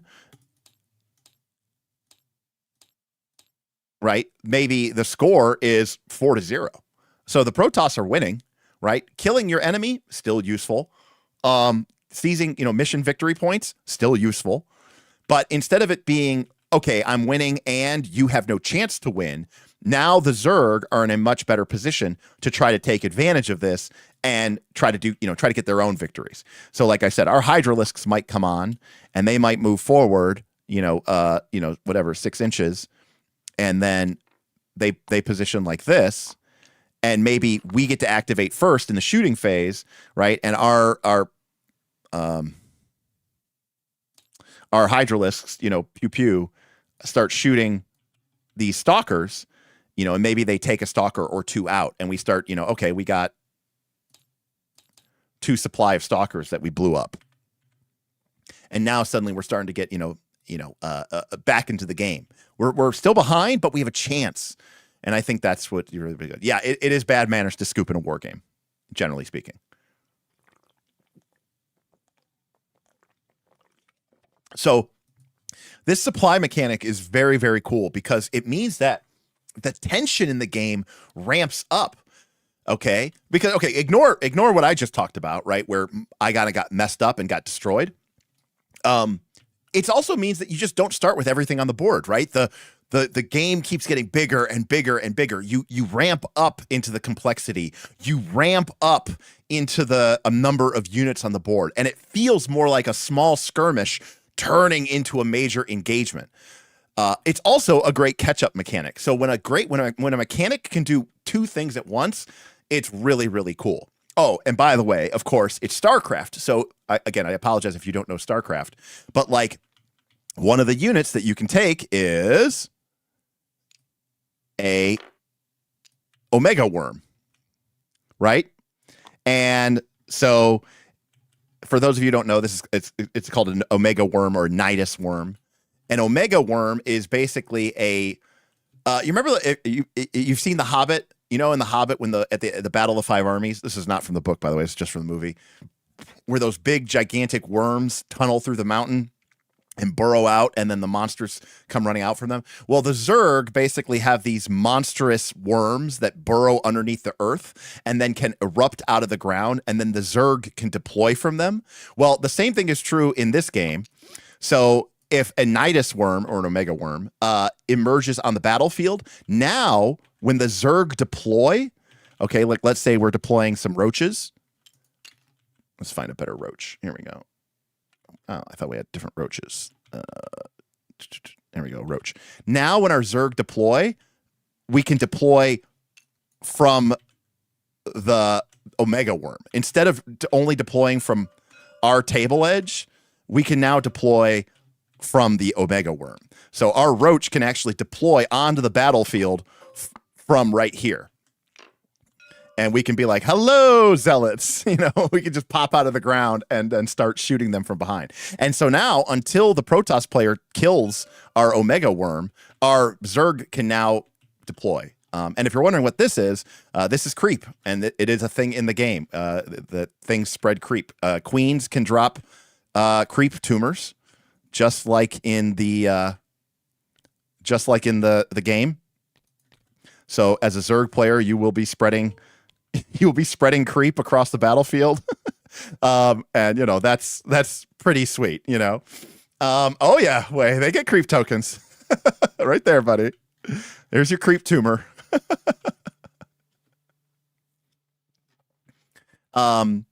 So for those of you who don't know the RTS, creep is like a biological spreading mat. Think about your classic, horror movie where like the Stranger Things, right? Where like the weird alien presence, or like the Alien movies, right? Where they cover everything with this sort of like, film, this sticky, gross film. Well, the Zerg have that. They can spread this living biological gunk that's called creep over the area. And Zerg units heal on creep. They're faster on creep. They can attack faster on creep. Like when Zerg units are on creep is the term, they're a lot better. And one of the things that this unit does, which is the Queen, is the Queen actually lays these creep tumors. So she like scuttles forward and, and then she scuttles forward and then bloop, deploys creep tumors and basically what's called spreading creep. Which I think is awesome. So it's good. This is where it's emulating like the game, What's up, Nimble? Aren't you busy counting your millions? What are you doing up?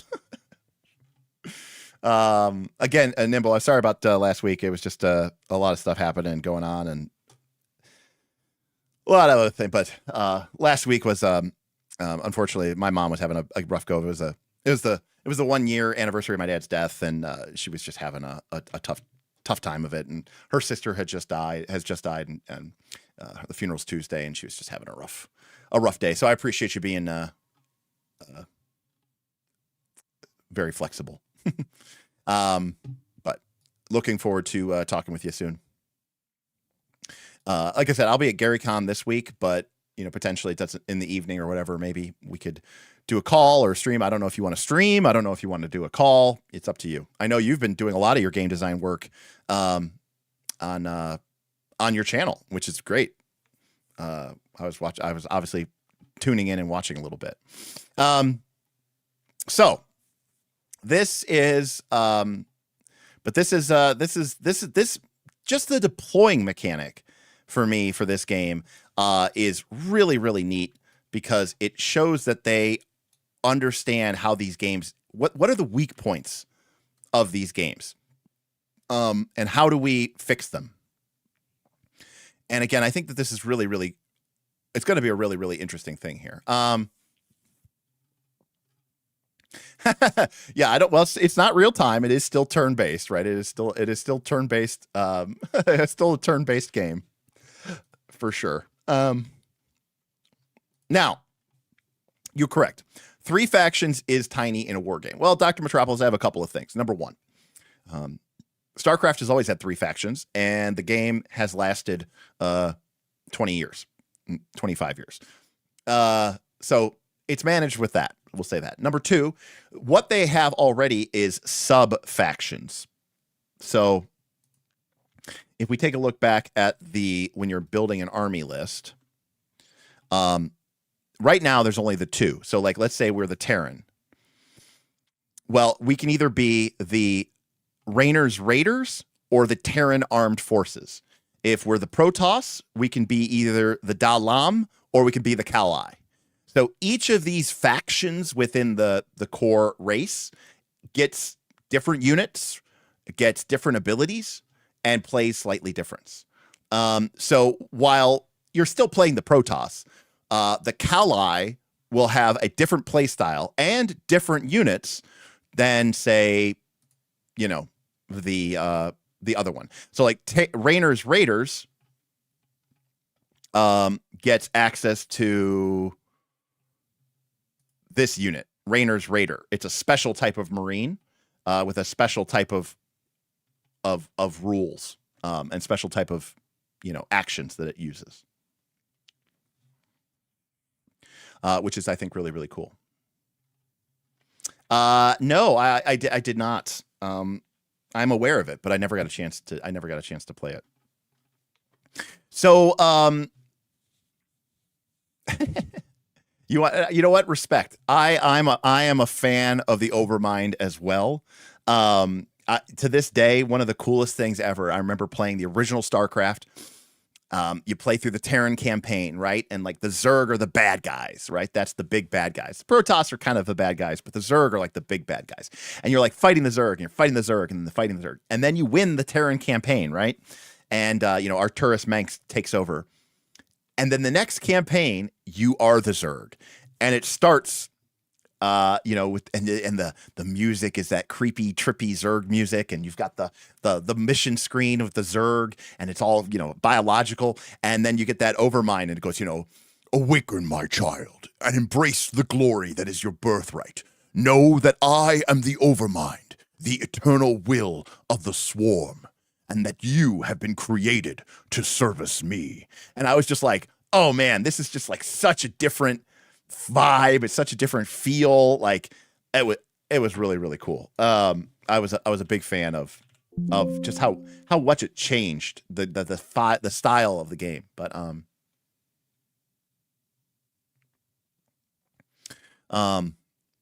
I mean, they're still great. So, But yeah, Dr. Metropolis. I mean, I hear what you're saying. I mean, I guess the question is, are the differences between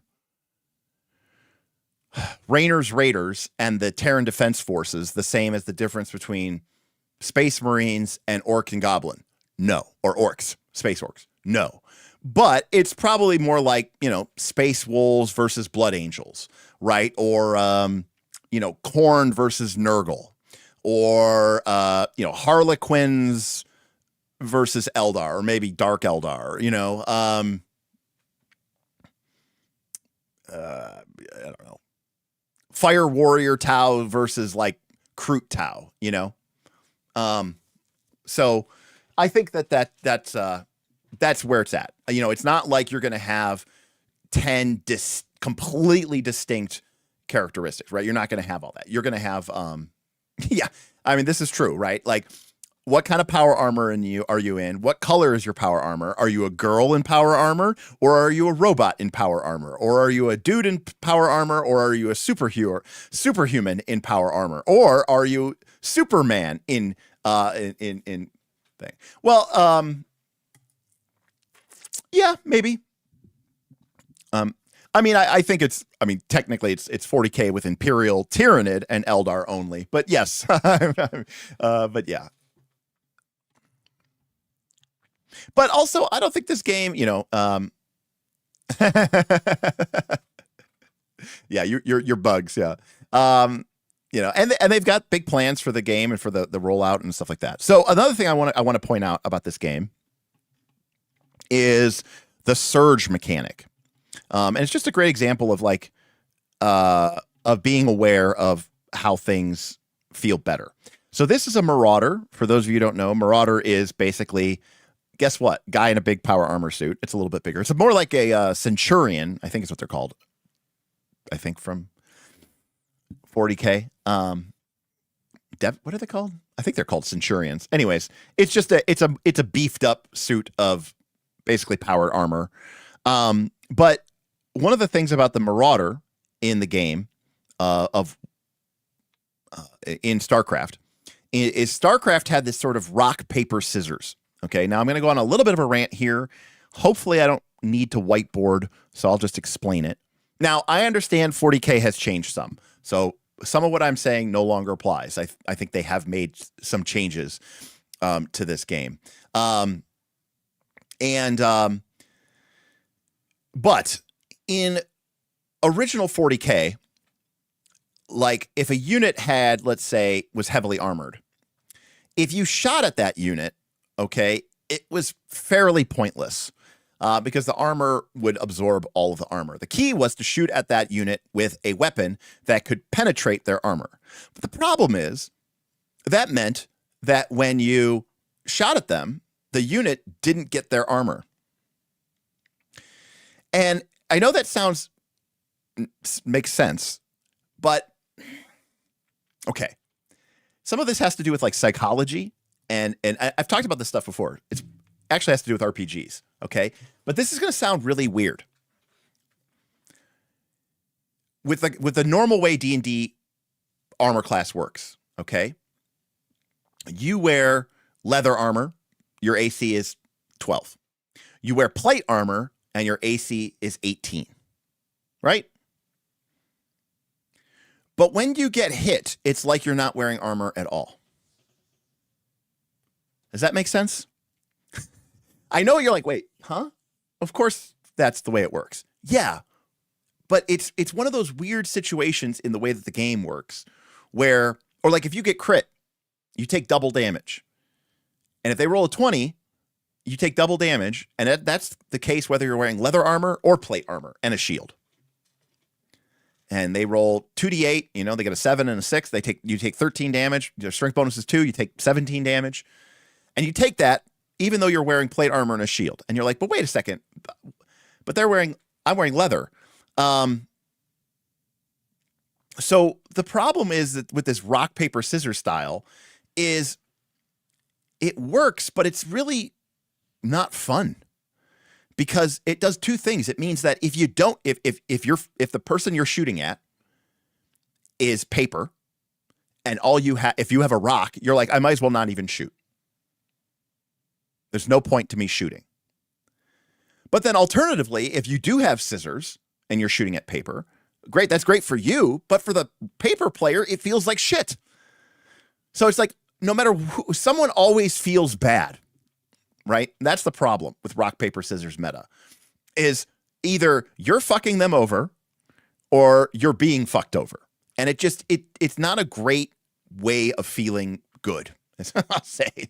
And again, I've played 40K. I've played a lot of fantasy, and again, when I played 40K, it still had like AP weapons, and the way the AP works. But like even I know it makes sense, but like in Warhammer Fantasy, a knight would have a 2 or higher armor save. That meant that when a knight took a wound, right there, I'm talking about a heavily armored knight on a barded horse with a shield and their full plate armor, they would save attacks on a 2 or higher. That was their armor saving throw. 2 or higher. That meant they only failed on a 1.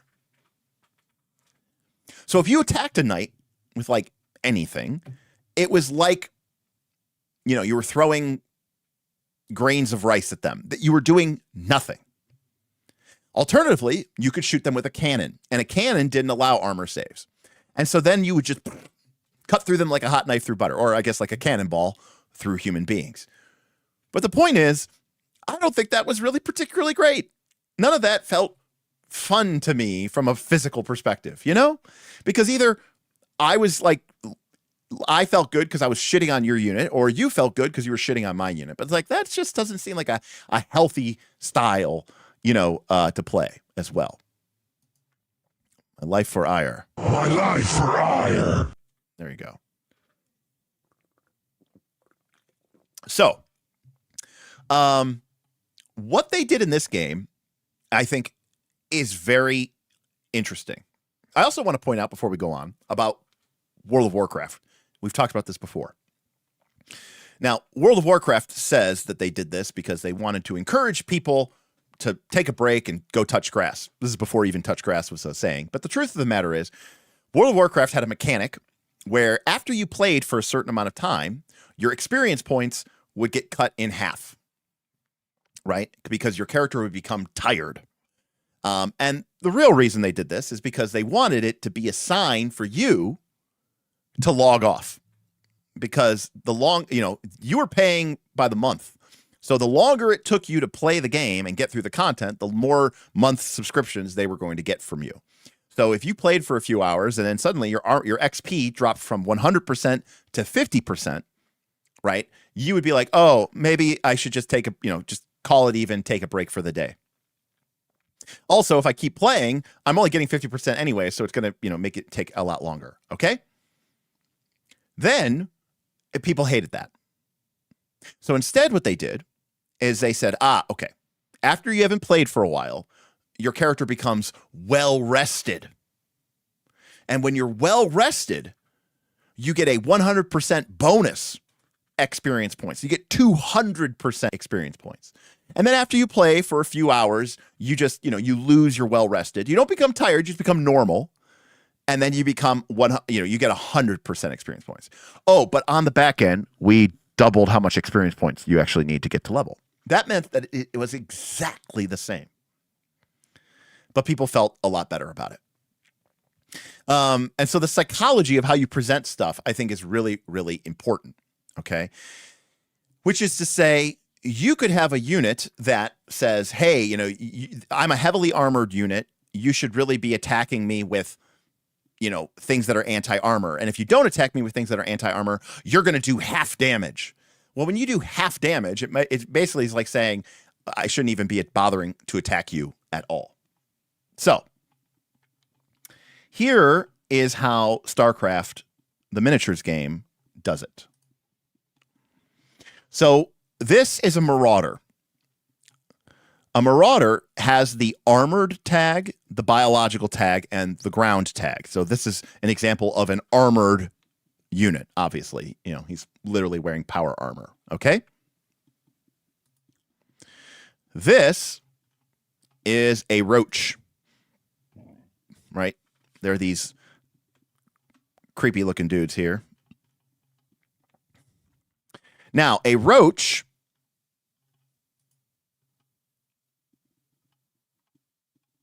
I'm sorry. I did this backwards. Oh, I'm sorry.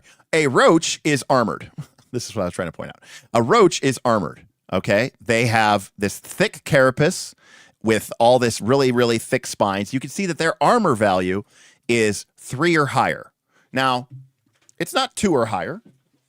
It's 3 or higher, which is a big difference on D6s. But obviously, these guys are going to save a lot of wounds when you attack them, which is cool.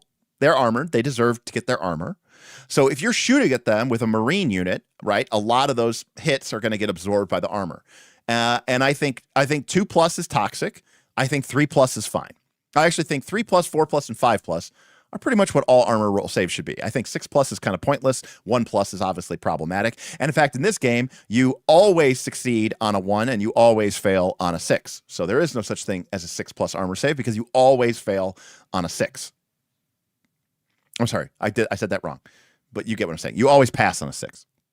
So, 3+, 4+, 5+ is, I think, the best numbers from a D6 perspective. 3, 4, and 5. So anyways, this guy's really heavily armored, and he has 4 hit points. Now, if we go back to the Marauder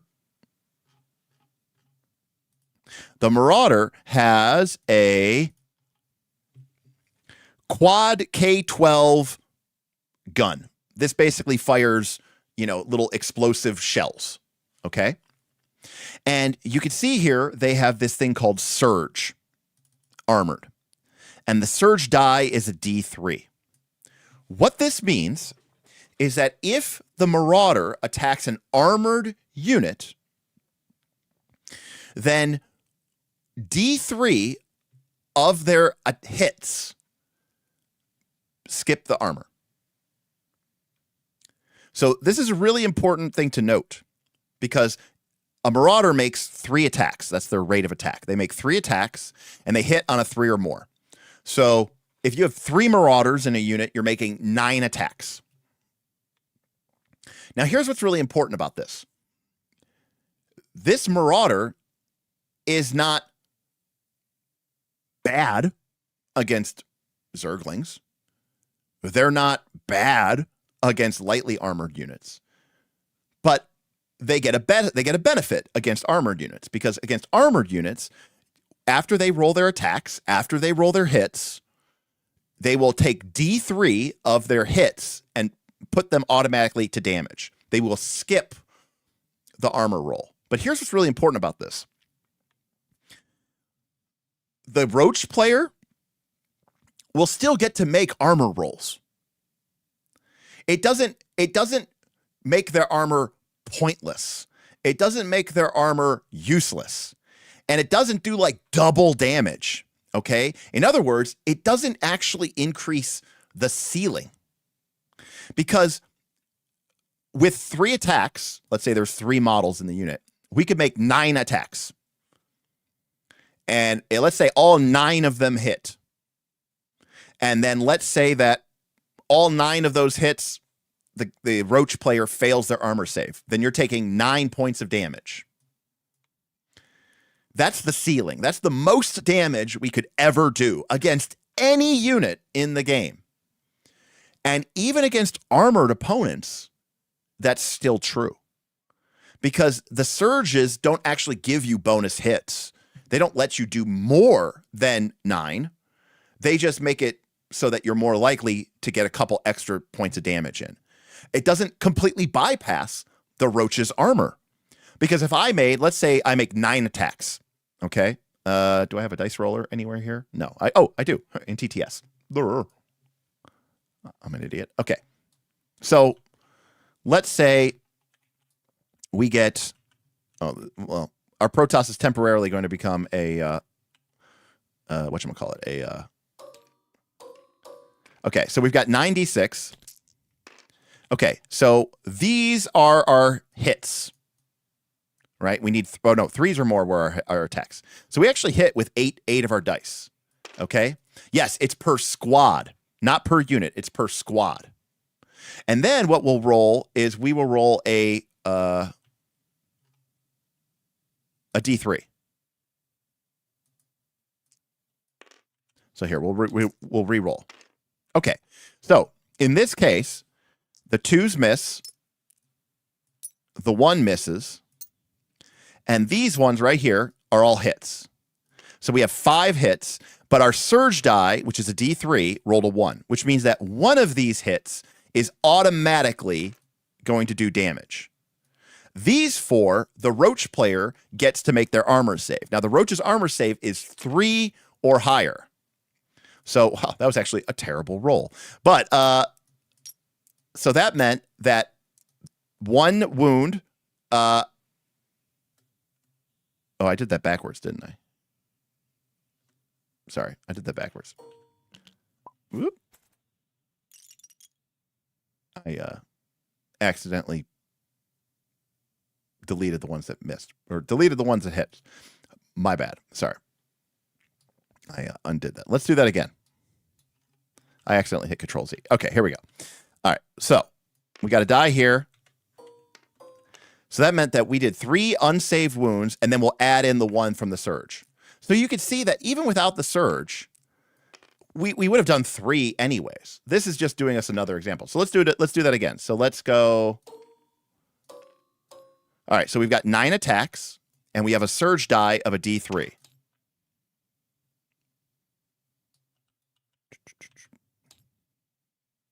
What is happening? I might have broken it. There we go. Okay.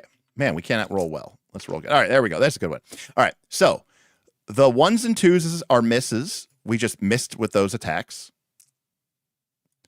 And we got 4 hits. Now, because we rolled a 3 on our surge die, 1, 2, 3 of these are automatically going to be doing wounds.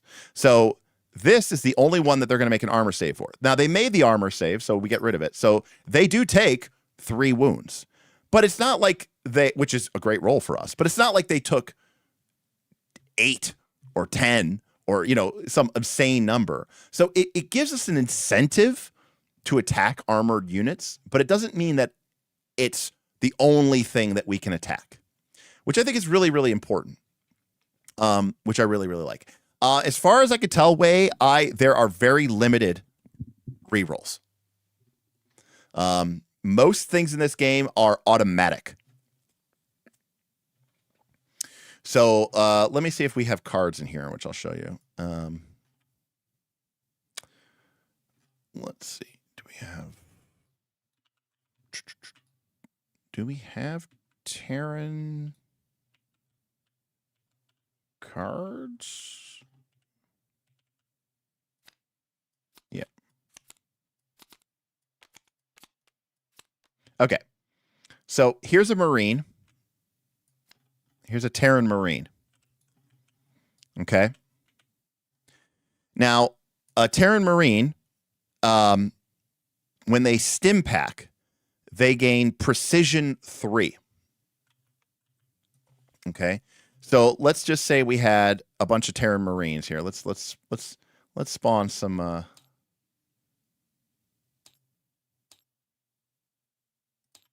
let's spawn some Terrans.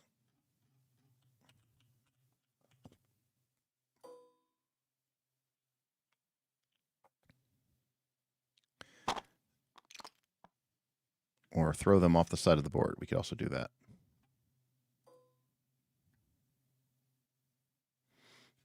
Excuse me.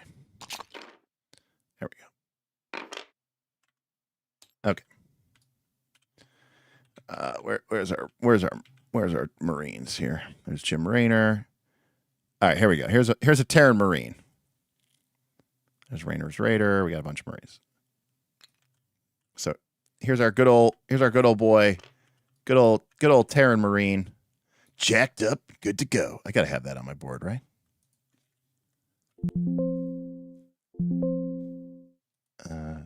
In the 5 Oh, that's not Jacked up and good to go.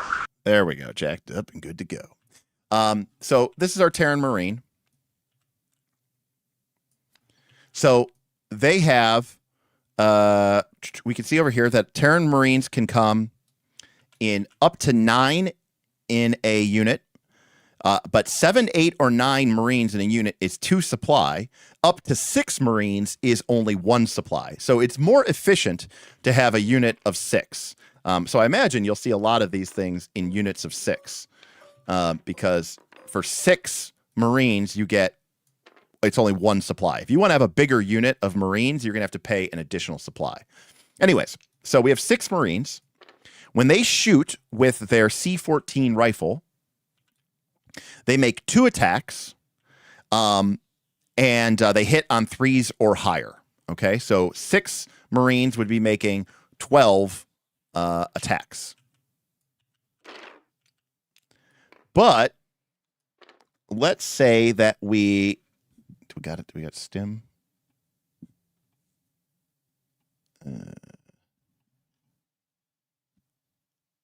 don't think we have stim.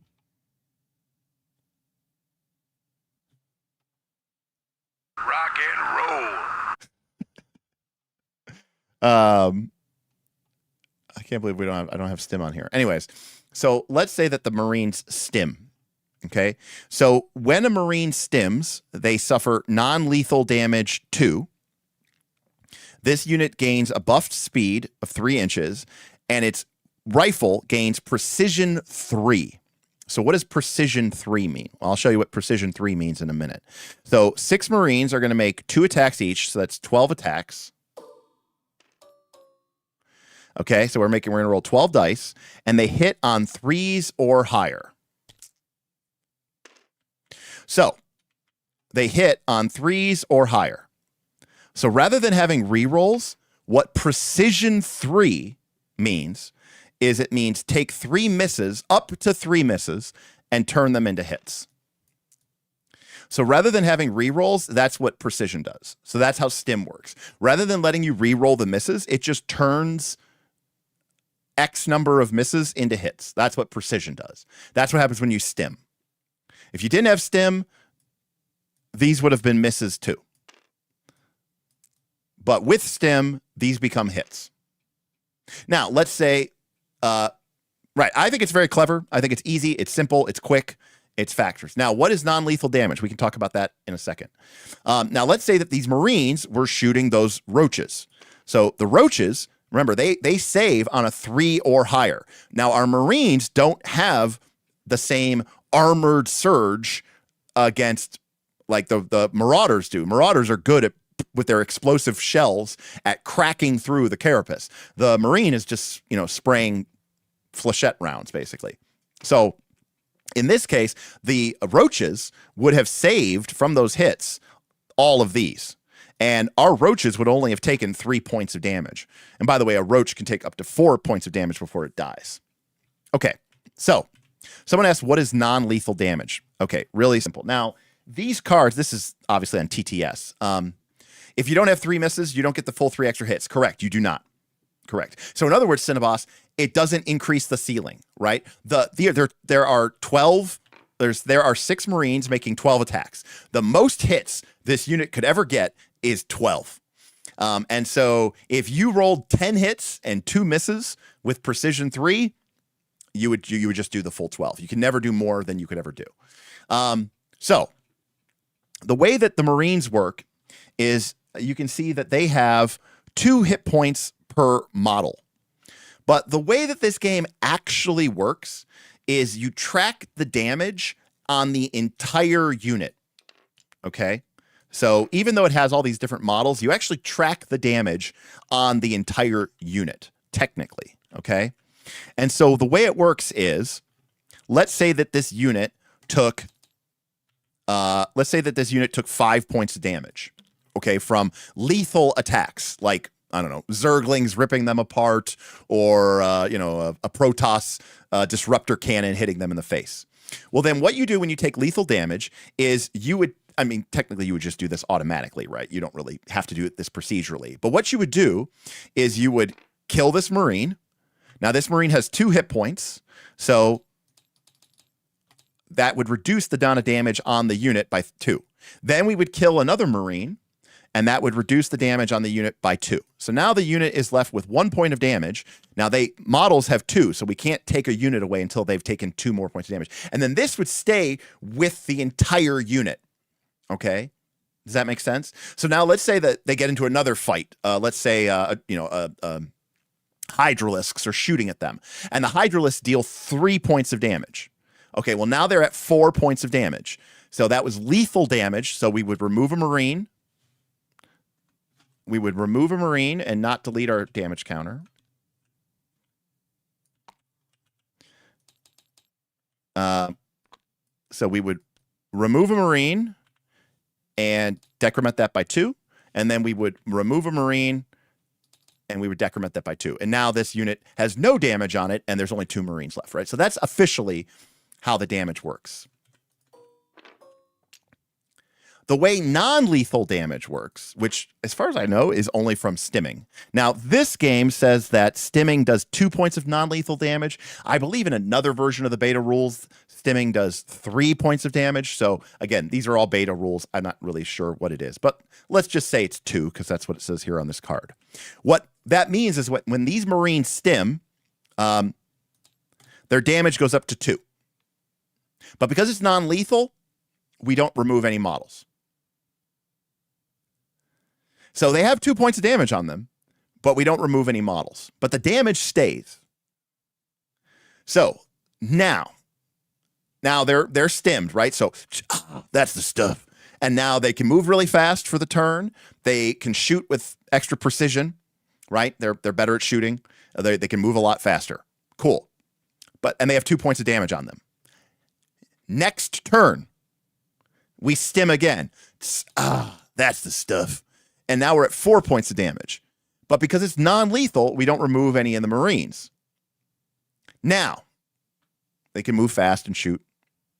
Now, they get shot by some Hydralisks. The Hydralisks do 3 points of lethal damage. Now, we have to remove models. And in this case, we would remove 3 models and reduce this by 6.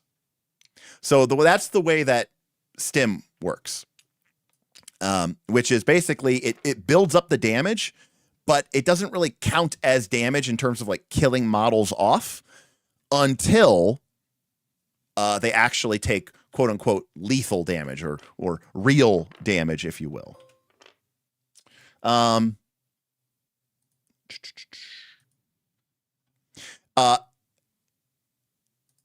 Exactly. The other reason that they do this is because this works out really well with the medics.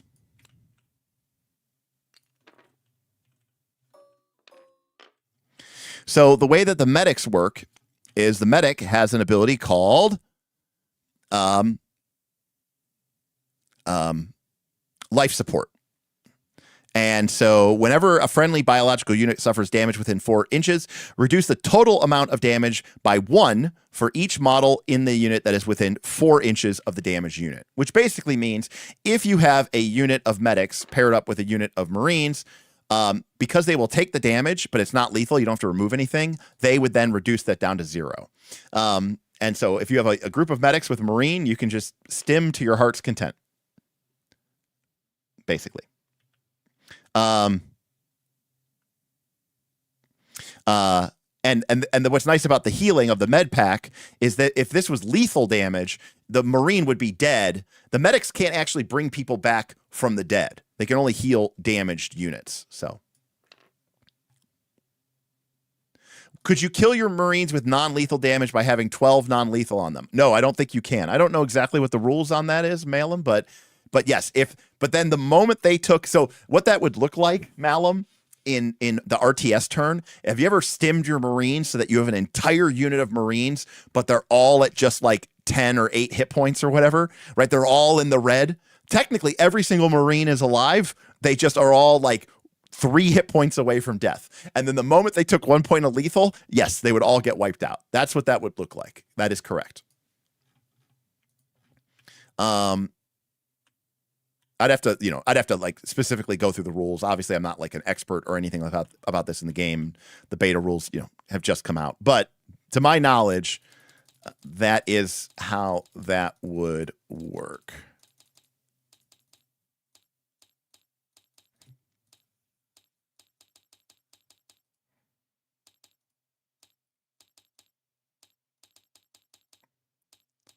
I know that at the back of the book, there's like a glossary of abilities. Here we go. The unit suffers X point of damage. Add this amount to the unit's damage marker. Unlike standard damage, non-lethal damage does not trigger the remove casualties step, even if the total damage exceeds a model's hit points. If the unit subsequently suffers standard damage, the combined total damage triggers casualty removal as normal. Which, again, I think is an extremely elegant way to do that process. I think it's really, really cool. Yeah. And then the last thing I will say about this game, which I think is, some people I think are going to like it and some people are going to hate it, which is this. This game only cares about the base of the model.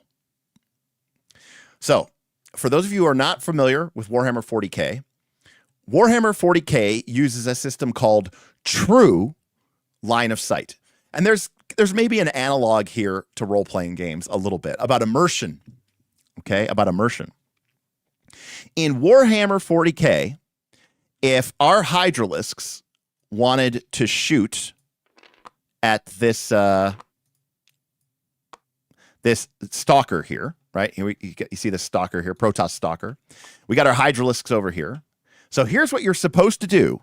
We've got terrain, we've got things. Here's what you're supposed to do in Warhammer 40K. You're supposed to bend down. You're supposed to get over your model, okay?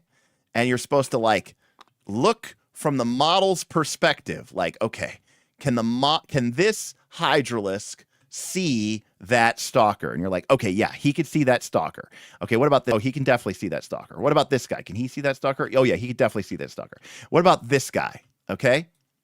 All right, this guy. Now, here's the question. Can this hydralisk see this stalker? And you're like, I don't know. He can see his leg. Does that count? What if the guy who built this stalker, okay? What if the woman who designed this stalker, what if she designed it to look really cool, like with its legs, reaching out to like as if it was in the mid stride? Should you be penalized because the tip of the leg is sticking out? Believe it or not, that's the way that Warhammer works. And there might also be things like, well, I can kind of like, maybe you designed your stalker to look really cool and it's like on top of this like hill. And I'm like, well, because your stalker's taller, I can see you. Right? So the reason that they implemented true line of sight is because they wanted to make it more simulationist. They wanted to make it more immersive, right? They wanted to bring you down into the battlefield, right? And make it so that it's like you're there, man, And it's like, yeah, it really matters. Okay. Starcraft doesn't do any of that. Starcraft, you don't even need technically to have a model on your base. You don't even have to have a mini on your base. Starcraft only sees the base. That's it. The only thing it cares about is the base. Okay? Every piece of terrain and every unit has a size. Like this piece of terrain here, you can see it hovering on my tooltip, is size 3. That means that terrain is height 3. If your unit is height 2 and this stalker is height 2 or 3, and essentially you could look at it from a top-down perspective. If you looked at it from a top-down perspective, what you would do is you would say, okay, can I draw a line from this person's base to their base without going through the terrain? And the answer is no. Okay, cool. Then that doesn't have line of sight. And you're like, well, what about his arm? It's sticking out over here. Or maybe you designed him with an antenna sticking out above his head. Technically I can see his antenna from over the building. Doesn't matter. It doesn't matter. So all this game cares about is your base. You can model it however you want. The only thing that you can't change or fuck with is the base. And the terrain is 3D. Technically, the terrain could actually be flat.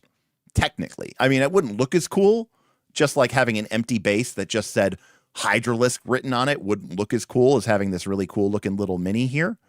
But from the game's perspective, the only thing the game cares about is footprints, right? All it cares about is the base's footprints and the terrain's footprint. It doesn't care about some tip of somebody's arm or a wand or a gun sticking out. You know, if you have Jim Raynor and you've got his gun pointed up in the air and he's got it shooting up over his head, and because you can see that peeking out over some fence, that doesn't mean anything. All that, the game doesn't care about any of that. So yeah, True Line of Sight. So this is from Way. It says True Line of Sight has been the bane of 40K since its full implementation in 4th edition. I hate it when the antenna of my opponent's tank shoots me from behind a building. Correct. Same basic idea. So one of the things that they're doing, Malum, with this game is they are printing translucent sprues for certain minis. And they made a Zeratul model. Zeratul is a Dark Templar, by the way, which means that, you know, he's naturally invisible. So if we go here, we go.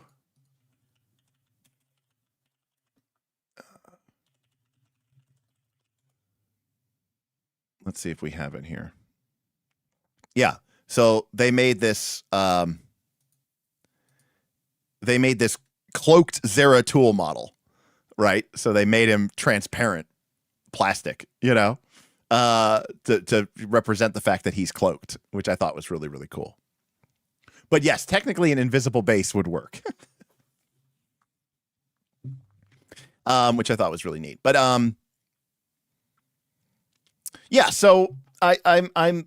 It's been a long time since I've been really engaged with a miniatures game, and part of the problem with it is that I just found 40K to be very clunky, very inelegant, and I didn't like a lot, and even fantasy. You know, I used to play a lot of Warhammer Fantasy, and then they dropped fantasy and they came out with Age of Sigmar, and I hate Age of Sigmar just because I don't like the style of the game. And then they, after like 10 years, they came out with this game a number of years ago, Warhammer: The Old World, which was definitely a return to rank and flank style Warhammer games. And I haven't played this either because it's just like, there's just too much fiddliness. There's just too much, a little bit of wonkiness going on in it. I want a game that's, to be, Starcraft has said, the people who have made this, Archon Studios have said, this is not going to be like the most competitive game of all time. They've said that. They want to do tournaments. They want to have a tournament scene. But they have said, we have not tried to create like the most accurate, the most truly competitive version of a role game. What we want to do is create a fun war game that you could play in under 2 hours, that you could play on a normal size kitchen table, that felt like StarCraft. And that sounds awesome to me. If I was going to go back to rank and flank, I would probably play Kings of War. I think Kings of War is a much better version of that. And is Conquest the new version of Kings of War?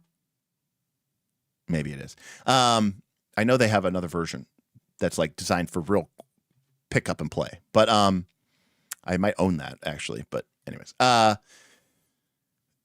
so that's what makes it really exciting for me. The TTS model looks great. I mean, obviously, I'd love to buy the minis, and you know, get into the hobby and paint and stuff like that. It is always a really, really fun.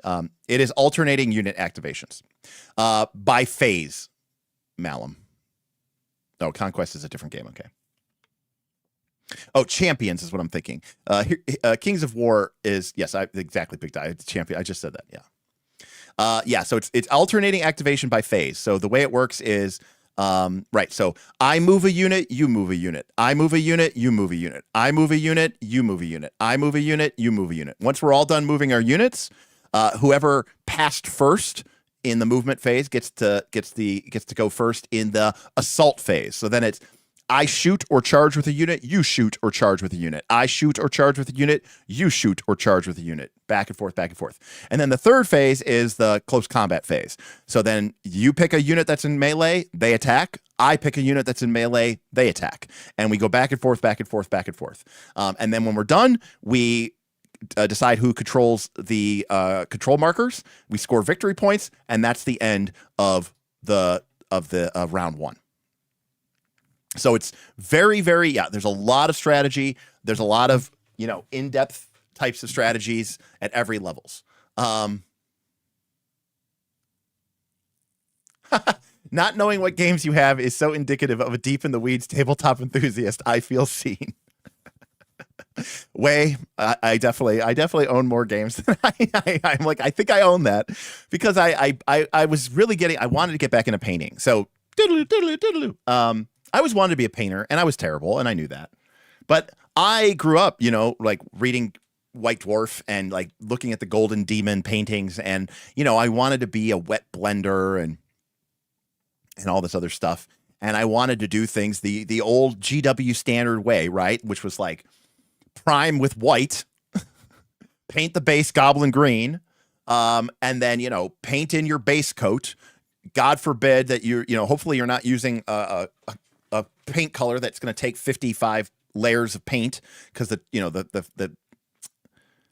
opacity of those old paints was terrible, especially in certain colors. Yellow and red were terrible. There's a reason why like none of my characters were yellow or red. Anyways, paint it 1,000 times to paint in base coat.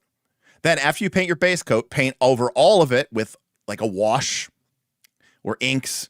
And then now everything's really muddy, so you have to like brighten it back up. Then go in with your highlight coat, and just paint the mini 17 times. And that's assuming you're not doing some sort of layering or wet blending and, or edge highlighting and dry brushing and all this stuff. And it was a lot of work, and I just, whatever. And I stopped painting. I got out of minis when they dropped Warhammer. So that was like circa 2016 or something, 2015, I want to say, is kind of when I really stopped playing Warhammer. I think. Let me see. When did Age of Sigmar? I'm about to feel really old.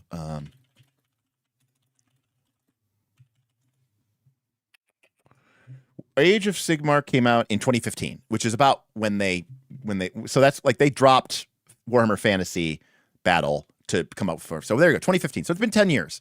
Well, in that time, they have come out. Now, this is for people who don't know. Now, obviously, we have people here who do know. But for people who don't know, in this time, they came out with a new type of paint technology that just, for people like me, just changed everything. And Way has got the right of it, which is they're called contrast paints, or they're sometimes called speed paints. Contrast paint usually means you're buying the Games Workshop version, and speed paints usually means you're buying the Army Painter version. But these are basically 2.5 paints in one, and it's like a shampoo and conditioner. And basically, it is a Malum's getting very scientific here, but yes, it is a high pigment paint with a high flow medium. In other words, it allows the paints to both get into the recesses and the highlights. And the paints actually contain multiple pigments of different densities, so that the paint can actually basically settle into the crevices and look darker because it gets more dense. And then it can lay up on the highlights and be not as dense because it flows down in. So traditionally, when you dilute your paint with like water, you're also diluting the intensity, right? And so then it doesn't cover well, and it doesn't have the you lose saturation, you lose intensity, and you might have to paint it 25,000 times. Now, some people poo-pooed these paints as being, for noobs. But you know what? Noob. I don't need to win a Golden Demon. I just want my paints. I want to be able to get models onto the table. I want them to not look like complete shit.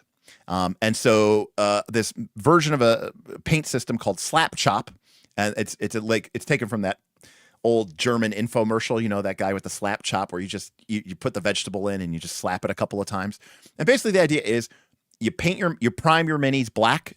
You usually spray them with some sort of what's called a zenithal highlight, which is just a very fancy way of saying that you spray it with some white spray paint very loosely from above to sort of represent the the sunlight hitting them. So basically it'll make the top parts of the mini a little bit gray or white, and the bottom parts will remain dark. And then you can just hit them with this speed paint and maybe a few touch-ups, and you're done. And guess what? It looks great. For someone, I will be the first to admit it is not going to win any prizes. I mean, I'm sure there are people who can paint some really good-looking stuff, but I don't need that. I just want it to look good. And also, I don't need it to look good up close. It's going to be 4 feet away on a table, and I'm probably going to be taking it off on the first turn when it gets killed. I just want it to look decent. And I've been super excited to get a chance to paint with these paints. So before I lost my job, let me be very clear about this. Before I lost my job, hold on.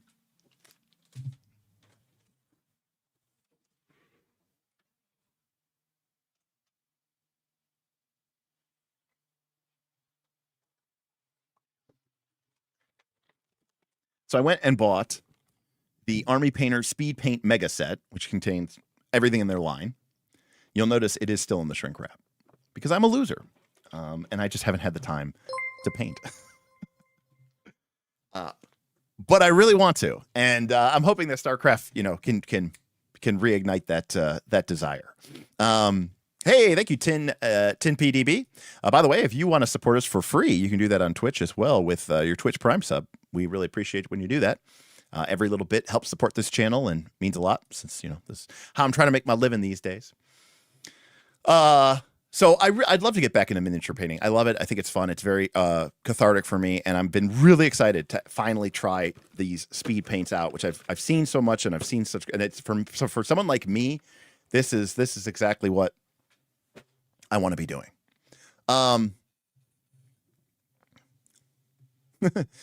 Any case, so I would love to get into that hobby because I think it's just a very deliberate hobby. The other thing is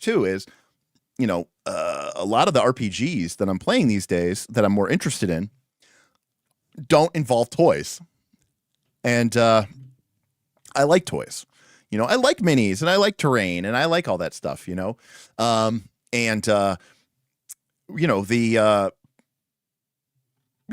playing the very theater of the mind style game or some, powered by the apocalypse game, I don't get to bust out all my little, I don't get to bust out my little figurines and my little toys. I like toys. In fact, fun story, I was just in GAMA, which is the game Manufacturers Association convention, which is just for retailers. And I was talking with Spencer Stark of Daring to Press, and I was over at Archon Studios booth, and I was checking out the StarCraft minis, and Spencer stopped by to check out the StarCraft minis because he's a huge StarCraft nerd too, and he wasn't even aware that this game was on the radar. But they had a demo there. I did get to play it. It was pretty cool. Anyways, and Spencer and I were talking, and then later I was over at their booth, and we were talking again about minis, and we were talking about Daggerheart, and we were talking about how some people have maybe a difficulty sort of reconciling the game's narrative elements with this seemingly contradictory, minis based tactical, very, kind of D&D combat like play. And I said, "Oh, I get it, Spencer." I go, "You love," and I go, "Cause you know why I get it? Because I'm the same way." Smith, who he doesn't know Smith, but you guys know Smith. Smith is the same way. We love the narrative storytelling opportunities of games like Torchbearer and Burning Wheel, of Powered by the Apocalypse games like Dungeon World, Masks, Avatar Legends. They're really fun. And I think they do a way better job of creating compelling, interesting, collaborative story moments than traditional RPGs. But they don't get any fun toys. And fun toys are important. I don't know what to tell you. They're cool. It's fun to move little minis around. It's fun to do that. And so, I told Spencer, I said, "Oh, I understand." I go, "You love storytelling, you love the narrative elements, but you want to move minis around on the battlefield and go, get him, knock the giant mini over and be like, oh, he drops to the ground. There's a tremendous shudder. Doom, put the mini on the side. Oh, that's awesome. Right. Because that's fun. That's all. And it is fun. I own a lot of Dwarven Forge. It is completely impractical, and we barely use it because it's so impractical. In fact, it's so impractical you shouldn't use it. But you know what? It's so cool. It's so fun. And so yeah, it's I think it's it's important. It's important to me that I have something in my life that lets me use toys. And for that reason, that's one of the reasons I want to get into like this game, is because it'd be fun. I love Starcraft. I've always loved Starcraft. It's been one of my favorite games. I used to play, like on the ladder all the time. I was never like, I was like platinum or diamond 2 or something, whatever. I think I was diamond, but I was never like, I couldn't beat the South Koreans. Let's just say that. But I used to play a lot, and I had a lot of fun with it. And then I love miniature game, and more importantly, I grew up playing fantasy. And for those of you who don't know about fantasy is what's called a rank and flank game. So think like, Lord of the Rings, think like old school medieval combat, right? Where you have ranks of units. They're like in squares. They're not like in these sort of, loose little blobs where every unit is sort of flying around. No, the bases are like squares, and everybody's lined up in rectangles and squares. Like you've got like 7 guys in the front rank, 7 guys in the second rank, 7 guys in the third rank. Well, the point is that some of these armies required literally hundreds of miniatures. And what's nice about this game and this scale of game is you don't need hundreds of miniatures. I mean, maybe if you went all in on some Zerglings, you might need actually like 100, 150 minis. But if you're like a Protoss army, you're going to be able to make 1,000 points, 1,500 points, or 2,000 points. My guess is with probably under 20 minis. Or maybe under 25. I mean, again, I'm just guesstimating. It depends greatly on the type of miniatures that you buy, but I'm going to guess that like it's going to be somewhere between like it's probably going to be like maybe like 15, 30, 50 or something like that. Like 15 for the Protoss, like 25 to 30 minis for the Terran, and then maybe like 50 to 60 minis for the Zerg, depending on how you play it. And so again, I think that is a much more reasonable number, because yes, my favorite unit in StarCraft, or my favorite army in StarCraft, is the Terran. I love the Terrans. I love the Marine. I love the Medic. I love the Marauder. I love the Goliath. I love the Siege Tank. I love Fire Bats. I kind of like Brood War Terran better than StarCraft 2 Terran. If I'm being honest with you, like I prefer the Goliath over like, the Valkyrie and converting into a thing. I like that bad boy. Go ahead, TechCom.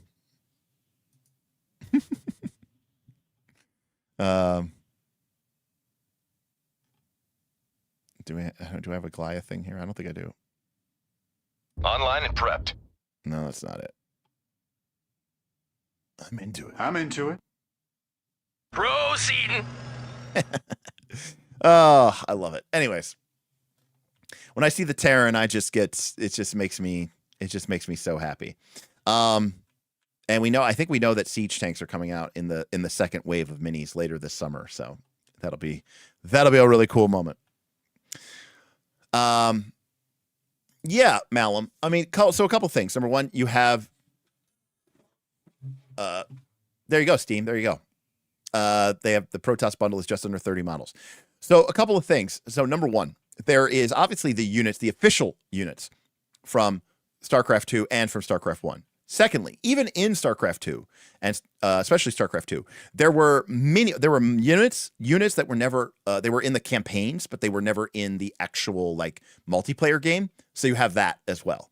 Third, they have said that they will also potentially. They have a 10-year license, and they say that they have rough plans for 10 years of releases. So, I mean, I'm pretty. I'm pretty confident in their ability to get stuff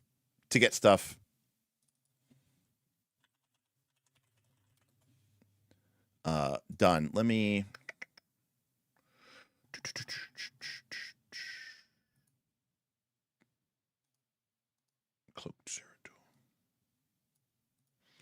so this is what they have right now. So in the first pre-order wave, which just opened, which is what I'm trying to say about, you basically get the Zerglings, the the Marines, the Zealots, and then like the big units are, you get the Goliath, the Hydralisk, and the Stalker. So we've seen those.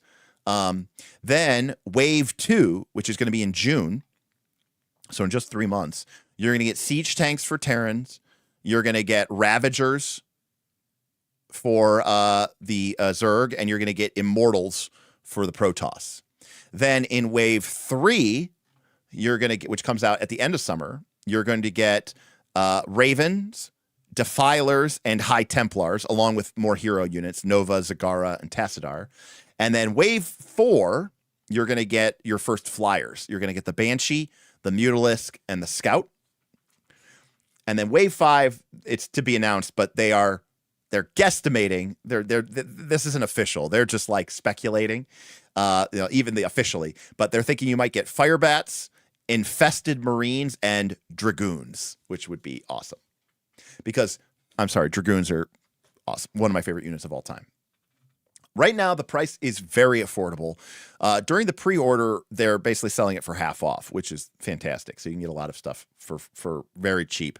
But the price point is, it's about probably $200 to $300. If you wanted a full, 2K, 2,000 point, or 2,000 mineral is the term they use in this game, army, which is completely standard. But I mean, there's going to be a lot of people who are going to be very happy, very fine playing 1,000 point games. If you want a short, if you want something like under 90 minutes, I mean, this is under 90 minutes, assuming you know what you're doing, right? But yeah, $200 to $300, and of course, obviously, if you want a lot more choices and you want a lot of more different builds, you can spend a lot more money. But right now, I would say it looks like it's very competitive, if not cheaper than like $40K or something like that. And I got to take a look at the sculpts and in person. They look really cool and they look really good. And I've always wanted to do a ladder or a league or like a narrative campaign with the patron members. I've wanted to do it with like a game like Kings of War or something like that. So, something that, again, using Tabletop Simulator as the background. So, maybe we can get a way that we can get that going. What I do love, and this is only going to be good for people who played who played the RTS. But this is the beta version of this is also an app available, I think, off of Play Store. But there's a mission creator here so that you can make your own missions. And it's a community creator. So they have there's all of the community missions are in here, as well as the official ones. And what's cool about this is they have, and like you can create maps, map editor. Like for those of you who didn't play, like creating your own maps was like a big deal, which I thought was really, really cool. But what's neat about this is, the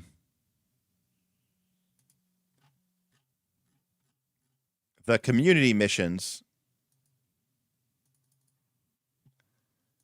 are all like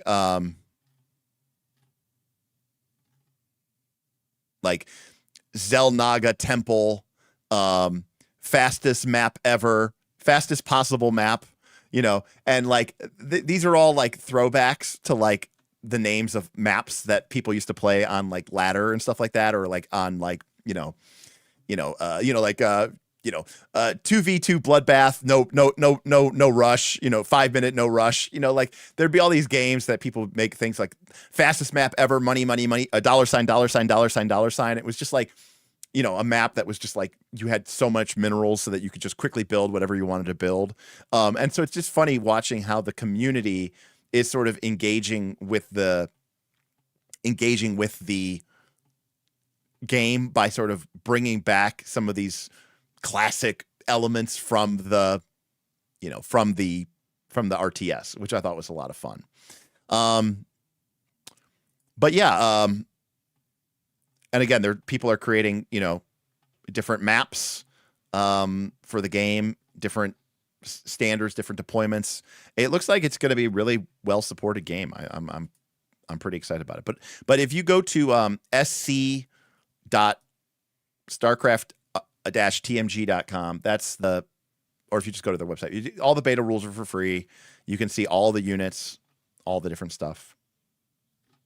And we didn't even get into like the tactical cards. Like when you're building your army, you can also like basically get army-wide upgrades. Like you can get a Hydralisk den. You can add a Roach Warren. You can add a spawning pool. Like as a Terran, when you're building your army, you can add in a barracks, but you can also add in a proxy barracks. And again, this isn't going to mean much to anybody who didn't play the RTS, but a proxy barracks, all right, gives you this ability called armed and ready. And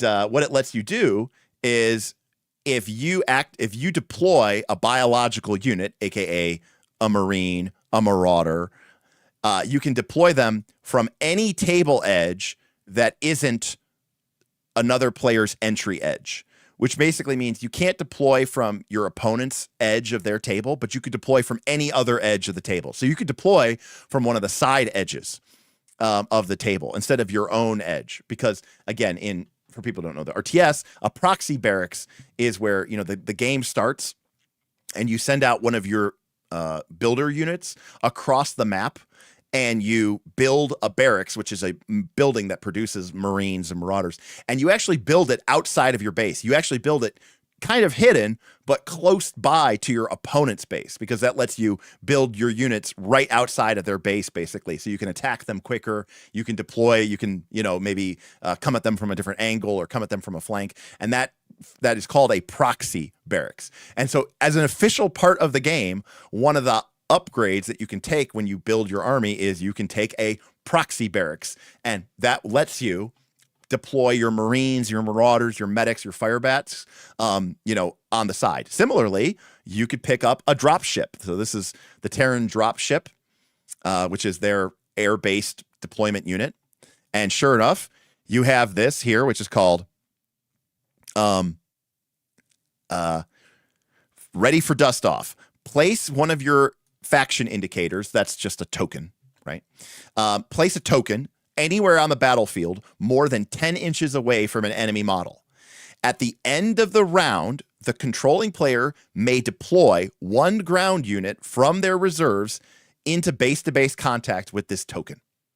So basically, if you have drop ships upgraded, you can put a token down on the battlefield, and then at the end of the round, you can drop in your Marines, you could drop in a Goliath, you could drop in a unit of Marauders, and that's really cool to me, So I think that kind of stuff is really, really neat.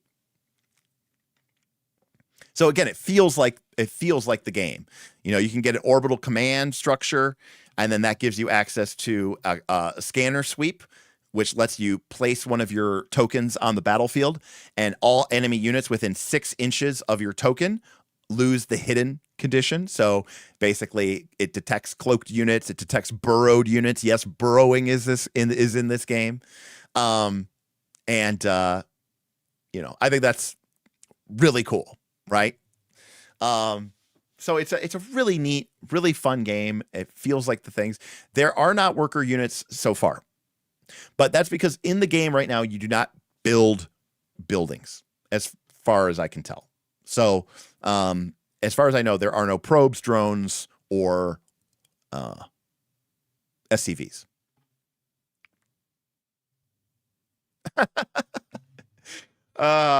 Steam driven, a true gentleman. I want to be able to run. I want to be able to worker rush. The truest of winning, the truest of horrible misers. So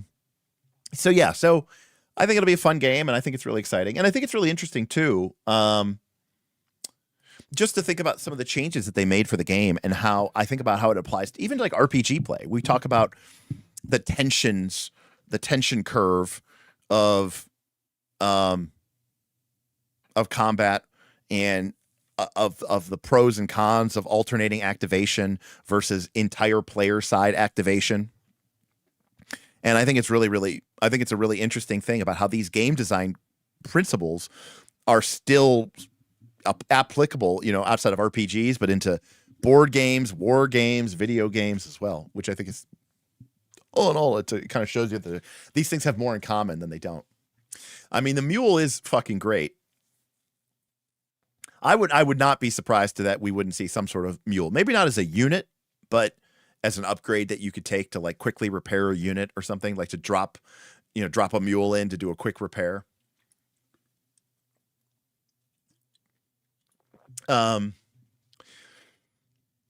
Anyways, I'm excited about the game. I think it'll be a lot of fun.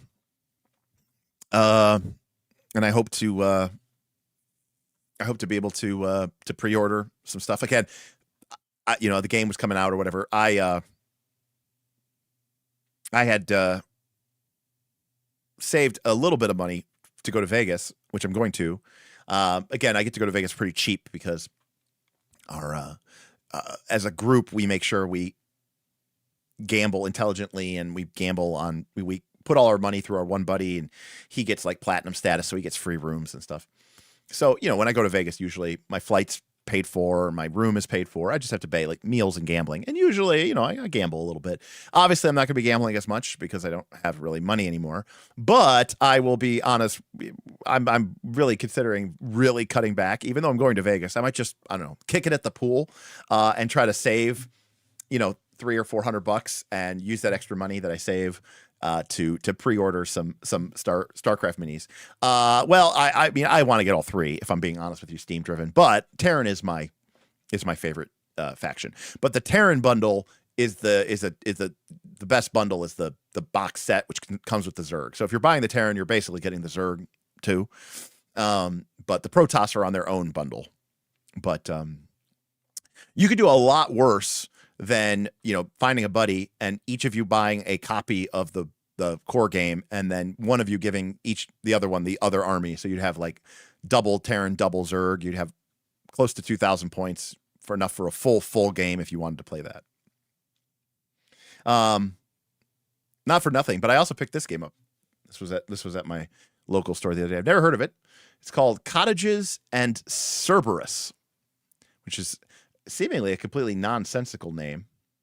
But on the back, it says, let's make a cozy cottage and slay vicious monsters. Cottages and Cerberus is a cottage core monster slaying TTRPG. And the reason why we picked this up is because I think yesterday, maybe, Vin was saying, he's like, all I know is that when somebody creates a cozy core game that has fighting in it, it'll do really well. Well, I don't know if there's a PDF available for it, but I don't know if that, but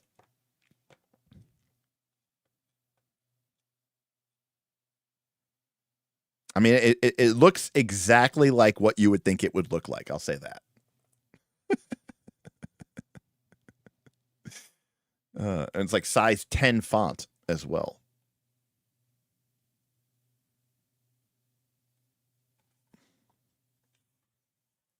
Well, that's what's funny, because Vin said, we were talking about coziness and cozy elements of games, and then basically he was just like, when something, he's like, but look at Stardew, right? Stardew's cozy, but you also have the mines where you go and fight stuff. And because he was contrasting that with Animal Crossing, where you don't fight anything, and he's like, all I know is that when someone creates the cozy game that has monster fighting or monster hunting, then you'll have a great game. And I was like, that's completely ridiculous. And then I just happened to be at the store and I see, let's make a cozy cottage and slay vicious monsters. And I was like, all right. But I was also like, oh, maybe I can get some inspiration for Wilderfeast from this game as well. First look. I mean, we got a bunch of first looks I got to do first. I got to do Tremere, whatever it's called, Tremere. I got to do. Oh, I did Vagabond. I got to do Temeraire, Wicked Ones, Die RPG, His Majesty the Worm, Burning Wheel, a bunch of stuff. It doesn't appear to be microfiction. I did look through it just to make sure it wasn't just microfiction. How do I feel about font size? I mean, I think it's important.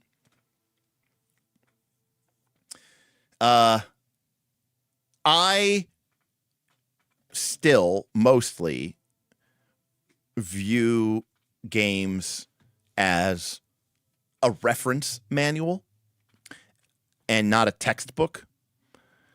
So I prefer for the font to be probably larger than maybe what most people are writing their books. But to be clear, the font in this book is smaller than even like D&D or Pathfinder books. I think D&D and Pathfinder books is about as small as you should go. I actually don't mind it if it's a little bigger.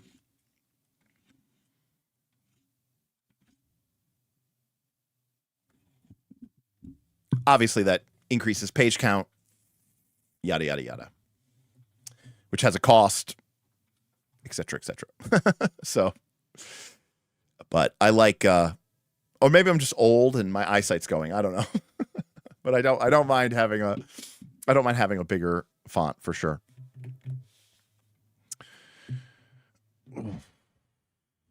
But yeah, gonna go to GaryCon and Vegas, and then when I get back, it's gonna be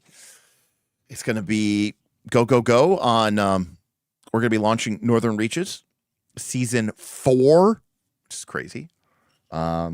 There was a minute where I didn't think Northern Reaches was going to happen this year. But now they're launching. It's season 4. It's going to be really cool. They're shaking up the game world a lot, which I think will be really cool for the people playing it.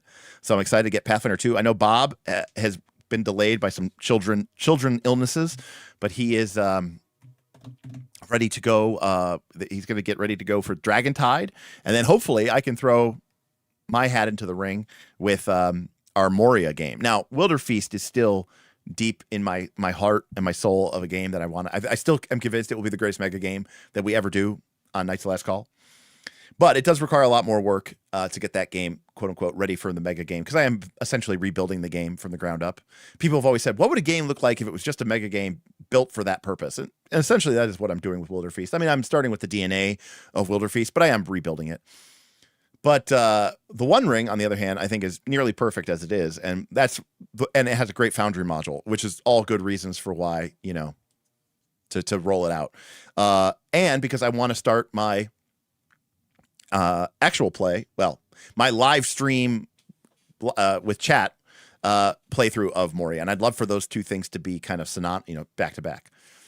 And then also, in theory, we will begin working with our community to hopefully start testing and playing and getting feedback on Shadowtide.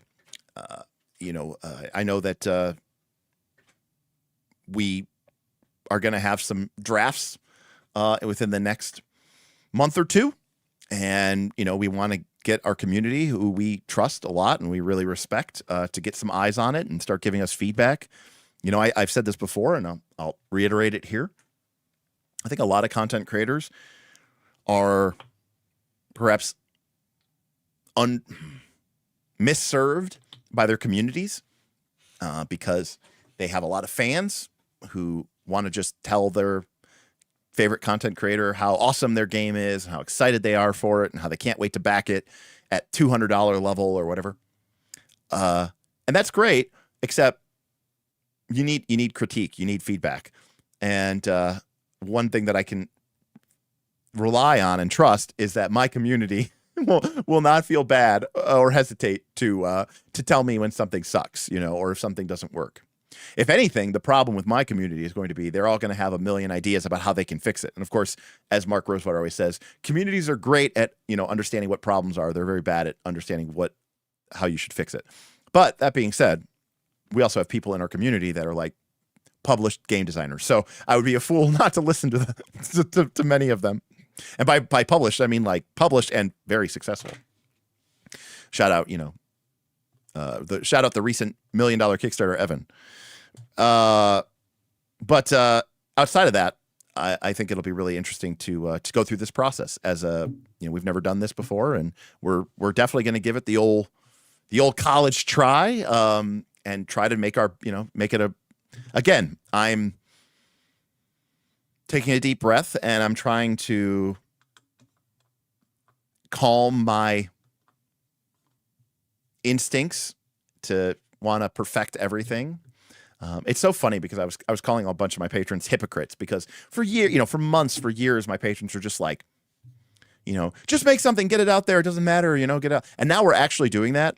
And immediately now a bunch of patrons are like, okay, but make sure it's good. And like, you really have to nail the layout and make sure you take your time. I'm like, which is it? Which is it, motherfucker? Is it just throw it together? Let's fucking go. YOLO. Fuck it. We ball. It doesn't matter what you put out there. Just put something out there. Your first thing sucks anyways. Or is it spend a ton of time and make sure you get the art direction and all the coloring right? Like, which is it? Pick one. Pick a lane. It was just me. That was me having a moment. Because I'm just like, the only reason that we're doing this process is because of the support and encouragement of our community who, believe in us to do something. Pumpkin says it's both. So, yeah, right. It needs to be fast and good and done and perfect. Right. Of course. It needs to be all those things. Will season 4 be the 4E of NR? No, I do not believe so.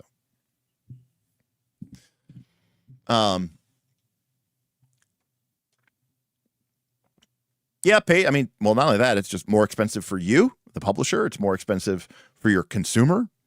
It's a bigger, heavier, more bulky book. The more words on your page, the more pages you need. The more pages you need, the more art you need. The more art you need, the more pages you need because the art takes up space, and that makes the book larger, which makes the expense more expensive. Yada yada yada yada yada. So it's a compounding problem for sure. Yeah, I'm very aware of that, Malum. Whichever direction I choose to go, it'll be the wrong one. Again, no, I have no delusions about, breaking any sort of records with this process. I have a cool idea. Smith's on board. We are working together to create some really interesting choices. I think we're doing something in the Shadow Dark space that hasn't been done, which I think alone is unique. I have very strong ideas about, what this game should be about. It should be about something. I think within the context of Shadow Dark, there are mechanics that we can implement that will make it about that without stepping too much over the sort of minimalist, rulings over rules vibe of Shadow Dark. And then ultimately too, tying in a campaign structure. Again, very inspired by Land of Eam and Dolmenwood. I liked what those games did with having a game and a campaign and basically saying, yes, it's a generic game, but no, it's not a generic game. And I actually think that's kind of a cool, middle ground for sure. But also, I'll be completely honest about this. Shadow Dark is not my favorite game of all time that I would, that I almost feel sacrilegious about even trying to change it. Shadow Dark, that style of play isn't my absolute favorite style of play. And that's actually for a good reason. The reason is because that will allow me to be a little bit more objective. And I can, instead of like hyper focusing on making some ultimate game that would be the absolute perfect game for Derek, which number one would probably never actually get made. But number two would not necessarily be the game that people need or want. I can instead focusing on, creating a something I believe in and something I think is cool, but also serves a community that is interested in it and engaging with it. So basically, I'm making a game based off of things that I think are neat, but I'm making it for other people, if that makes any sense.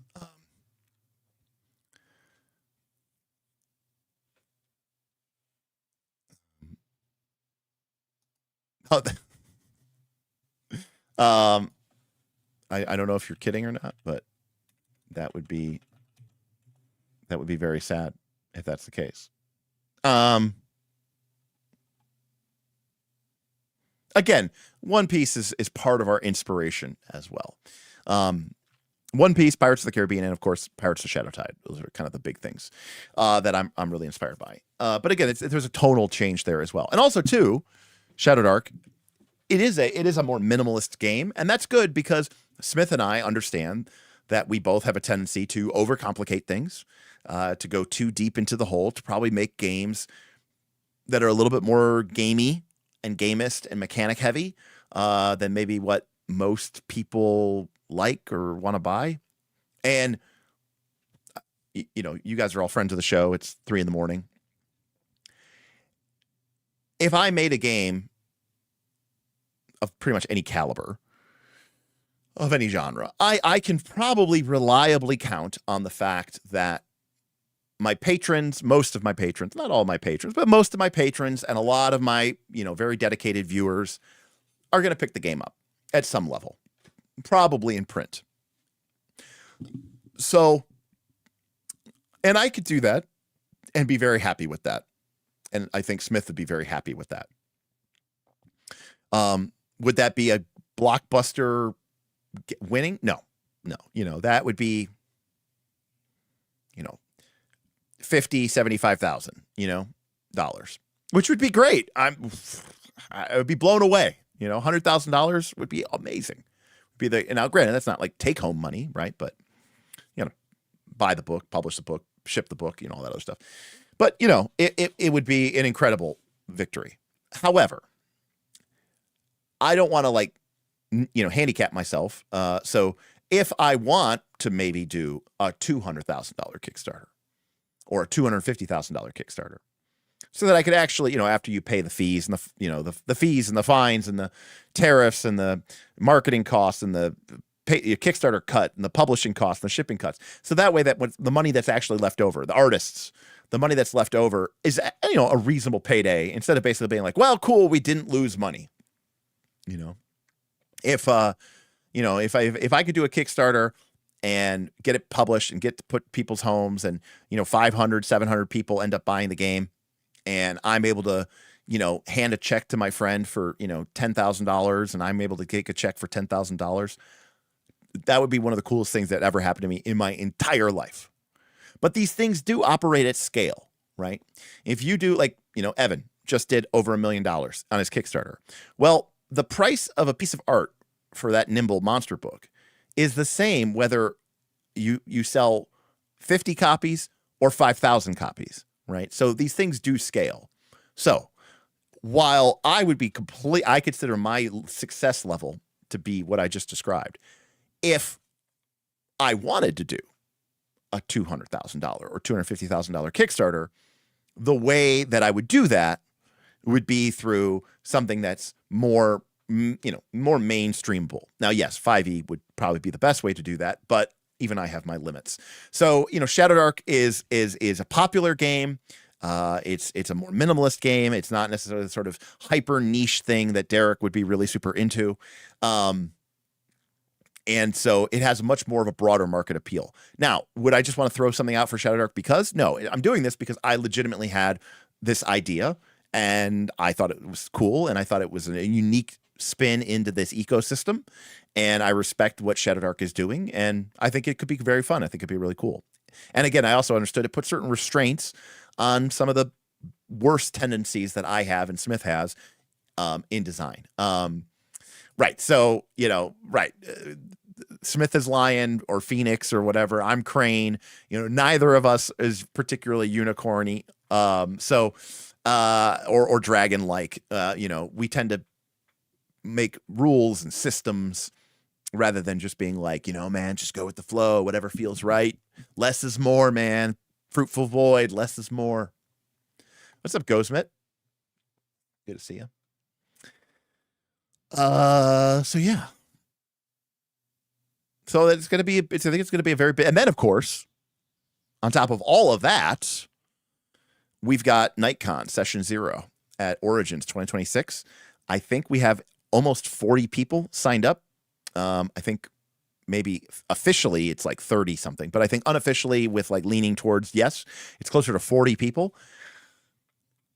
I mean, once you start getting to 40, 50 people, I mean, that's starting to become like an actual kind of con. Like that's actually kind of becoming like a meetup, like a real event. So I am stoked beyond belief for that. In fact, I would almost say that I'm more excited to be running this event for my community than I would be about publishing a game. even though publishing the game potentially could, make me some money and potentially, save the financial the financial reality of my I'm trying to think of the right word here. To make this whole thing make sense. Whereas running this convention it'll probably lose me money. But I'm still more excited about it because as much as I like talking about games and making games, I think building a community that plays games is way cooler. I've more and more I find myself just in love with this. One of the reasons I love mega games, because the idea that there's 20 or 30 or 40 or 50, 60 people all out there playing games with each other, bouncing ideas off of each other, creating something out of nothing. I think that's just so fucking cool, man. It's one of the reasons why I would love to run some sort of Starcraft narrative campaign through our Patreon. I've talked about running a Blood Bowl league for years. Anything that just brings people together is what I'm all about. I love that sense of community. And at the end of the day, Knights of Last Call, we're an RPG community, but I think in many ways we've become more than that. We've just become a community. So I think that's what's really cool about this whole process. Very much looking forward to it. On the road again, man. I have tomorrow, Monday, to finish up my affairs of state, and then it's off to Chicago, and then I got to drive to Lake Geneva. I'm trying to think what I got to do tomorrow. That is not Google. I have to pay my medical insurance bill. That's great. I have to look into getting a rental car in Chicago. I got to call a doctor. I got to get they've replaced the battery in my phone, and they fucked up my proximity sensor. So my phone always thinks it's in my pocket, basically. So I have to always push a button in order to wake it up. It won't wake up when I lift it up or anything like that. It's really annoying. I got to send some stuff to Smith. I got to follow up with my dog's vet. And I got to do some bill paying. All tomorrow. So tomorrow will be a busy, and I'm supposed to play racquetball. So, and then Tuesday, I have my my aunt's funeral in the morning, and I'm basically going straight from my aunt's funeral. I'm not going to the reception. I told my mom because I gotta get home. I gotta take care of some stuff and then head to the airport. Basically, I got basically go. I'm basically going straight from the funeral. I'm stopping home, grabbing my suitcase and stuff, and then just going straight to the airport. And especially, I've heard TSA lines are terrible because there's some government's not paying them or whatever, partial shutdown. We'll see. I don't know. It's only a 90-minute flight or something from here to Chicago, so hopefully it's not a disaster. But then Tuesday we get in. I've never been to Gary Con, so this is going to be really neat for me. It's at a big lodge, and we're staying at the lodge, which is cool. Again, it's very small. I mean, it's not a huge area, but it's also a pretty limited space. What's really cool about Gary Con, let me bring this up for you guys. Again, I'm working it. I cannot stress this enough. So my my involvement is a little bit less, than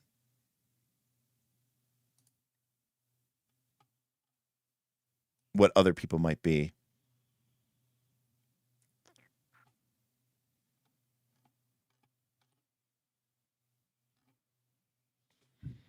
I mean, you can see here right off the bat that they have these different levels of badges, but it's, some of the badges are quite expensive because, again, it is a smaller, more, bespoke, campaign, right?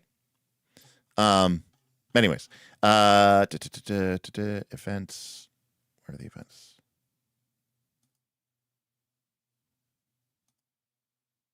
Here we go.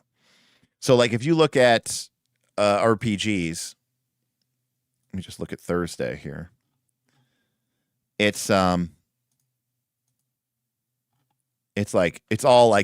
first edition D&D or second edition D&D first edition AD&D Pathfinderized. What the fuck is that? We've got 24 hours in the Dungeon of Graves, right? That's Rapanathuk. A1, that's the classic Slaver's Adventure. Yeah, AD&D first edition, Slavers. But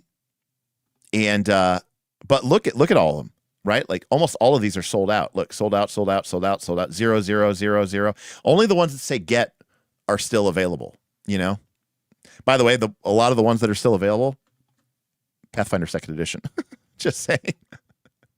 Not saying that that's like a bad sign. It's just that this is a D&D, old school D&D, like it's old school D&D, it's OSR, it's like Dungeon Crawl Classic, Shadow Dark, a lot of Dungeon Crawl Classic, Cthulhu. But look at all of these things are sold out. And this is just Thursday at 9 a.m. We got a Legend of the Five Rings game. That's cool. But it's all just old school gaming, which is just so crazy. And this is just Thursday. So it's Thursday, Friday, Saturday, Sunday. Ends about, a little bit after noon on Friday, on Sunday. But I'm going to be working the Roll for Combat booth in the exhibitor hall. And it's not a huge exhibitor hall. It's just a modest list. Apparently there isn't here, but here it is. But I will be rocking. We got Need Game. Oh yeah, Need Games is going to be there. Actually, I was talking to Nico at Gamma. They're going to be there. They're going to be running Fabula Ultima. In fact, actually, he said to me, he goes, he's like, oh, we could use some help. If you have some help and you want to run some Fabula Ultima for us, we would love it. They're like, we'll pay you. I think Steven Glicker is he's signed up to play in, I might be press start. I don't know. But I thought that was really cool. I would love to meet Matt Finch. He's of Mythmere. He's the guy who created the Tome of Adventure Design. He's also the guy who wrote the famous old school primer. Roll for Combat's going to be there. RFC rocking it. But again, it's a much smaller, group of publishers. It's very, very focused on just gaming, role-playing games in particular, and a certain element of kind of like that more gritty old school. Our booth is actually next to the Free League booth, which is great. I love those guys. That'll be great. I don't think Tomas Herenstrom's going to be there, but pretty cool stuff. Kelsey's going to be there. I think Professor's going to be there. A bunch of people are going to be there. It'll be really fun. I'm sure we'll get some very nice dinners. Now, will I get to play? I don't know. Because like I said, I get there Tuesday. Booth setup is Wednesday. The con is Thursday, Friday, Saturday, Sunday. We're usually there from 9 a.m. to like 6. And so by the end of that 9 hours of, I'm not usually used to dealing with people on that level, selling and working the booth. I'm usually pretty tired and hungry. And then you get something to eat. And by the time you get something to eat, it's like 8 p.m. And so now you're like, okay, now I'm free. Do I want to do something? Maybe. I don't know. We'll find out. So I don't know. It should be interesting. I'm looking forward to being part of it and hanging out. Like I said, I'm going to be bringing some sort of interview setup, a very like micro. I don't want to bring like my full camera get up. So I'm going to bring like more of a micro vlogging setup to maybe do some on-spot interviews with some of these classic people and see if we can get those out to the community as a video, not a live stream, but as a video. So, and then of course, while I'm there, I'm hoping to still do a live stream or two because live streams are important and I like talking with you guys. But that is going to do it for me. Again, if you have any, I know this was not a role-playing game thing, but if you do have any questions about StarCraft or whatever like that, I'm happy to answer them, talk about them. Again, no, this is not becoming a StarCraft channel. In fact, if we were to do any sort of like StarCraft playing, like if I bought this and me and Bob painted up the minis and we played a game, that would probably be over on our other channel, which is called Game Nights, where we basically play games. I was also told by a bunch of people, including Tim, that I need to play Slay the Spire 2, but I've never played Slay the Spire 1, and I don't really know anything about the game other than it is a roguelike deck builder, but a bunch of people were saying I need to play this game. So, and maybe at some point I'll also play Slay the Spire 2. I wonder what they did that makes it a sequel. What is it different? Is it a different game? I don't know. It's always weird for me when I play the sequel to a game that I never played the original one for, because I'm like, am I missing something? But thank you everybody for hanging out with me, and I appreciate you so much. And Again, if you'd like to support this channel, please check us out, patreon.com/Knights of Last Call. Otherwise, we will see you next time on Knights of Last Call. Peace.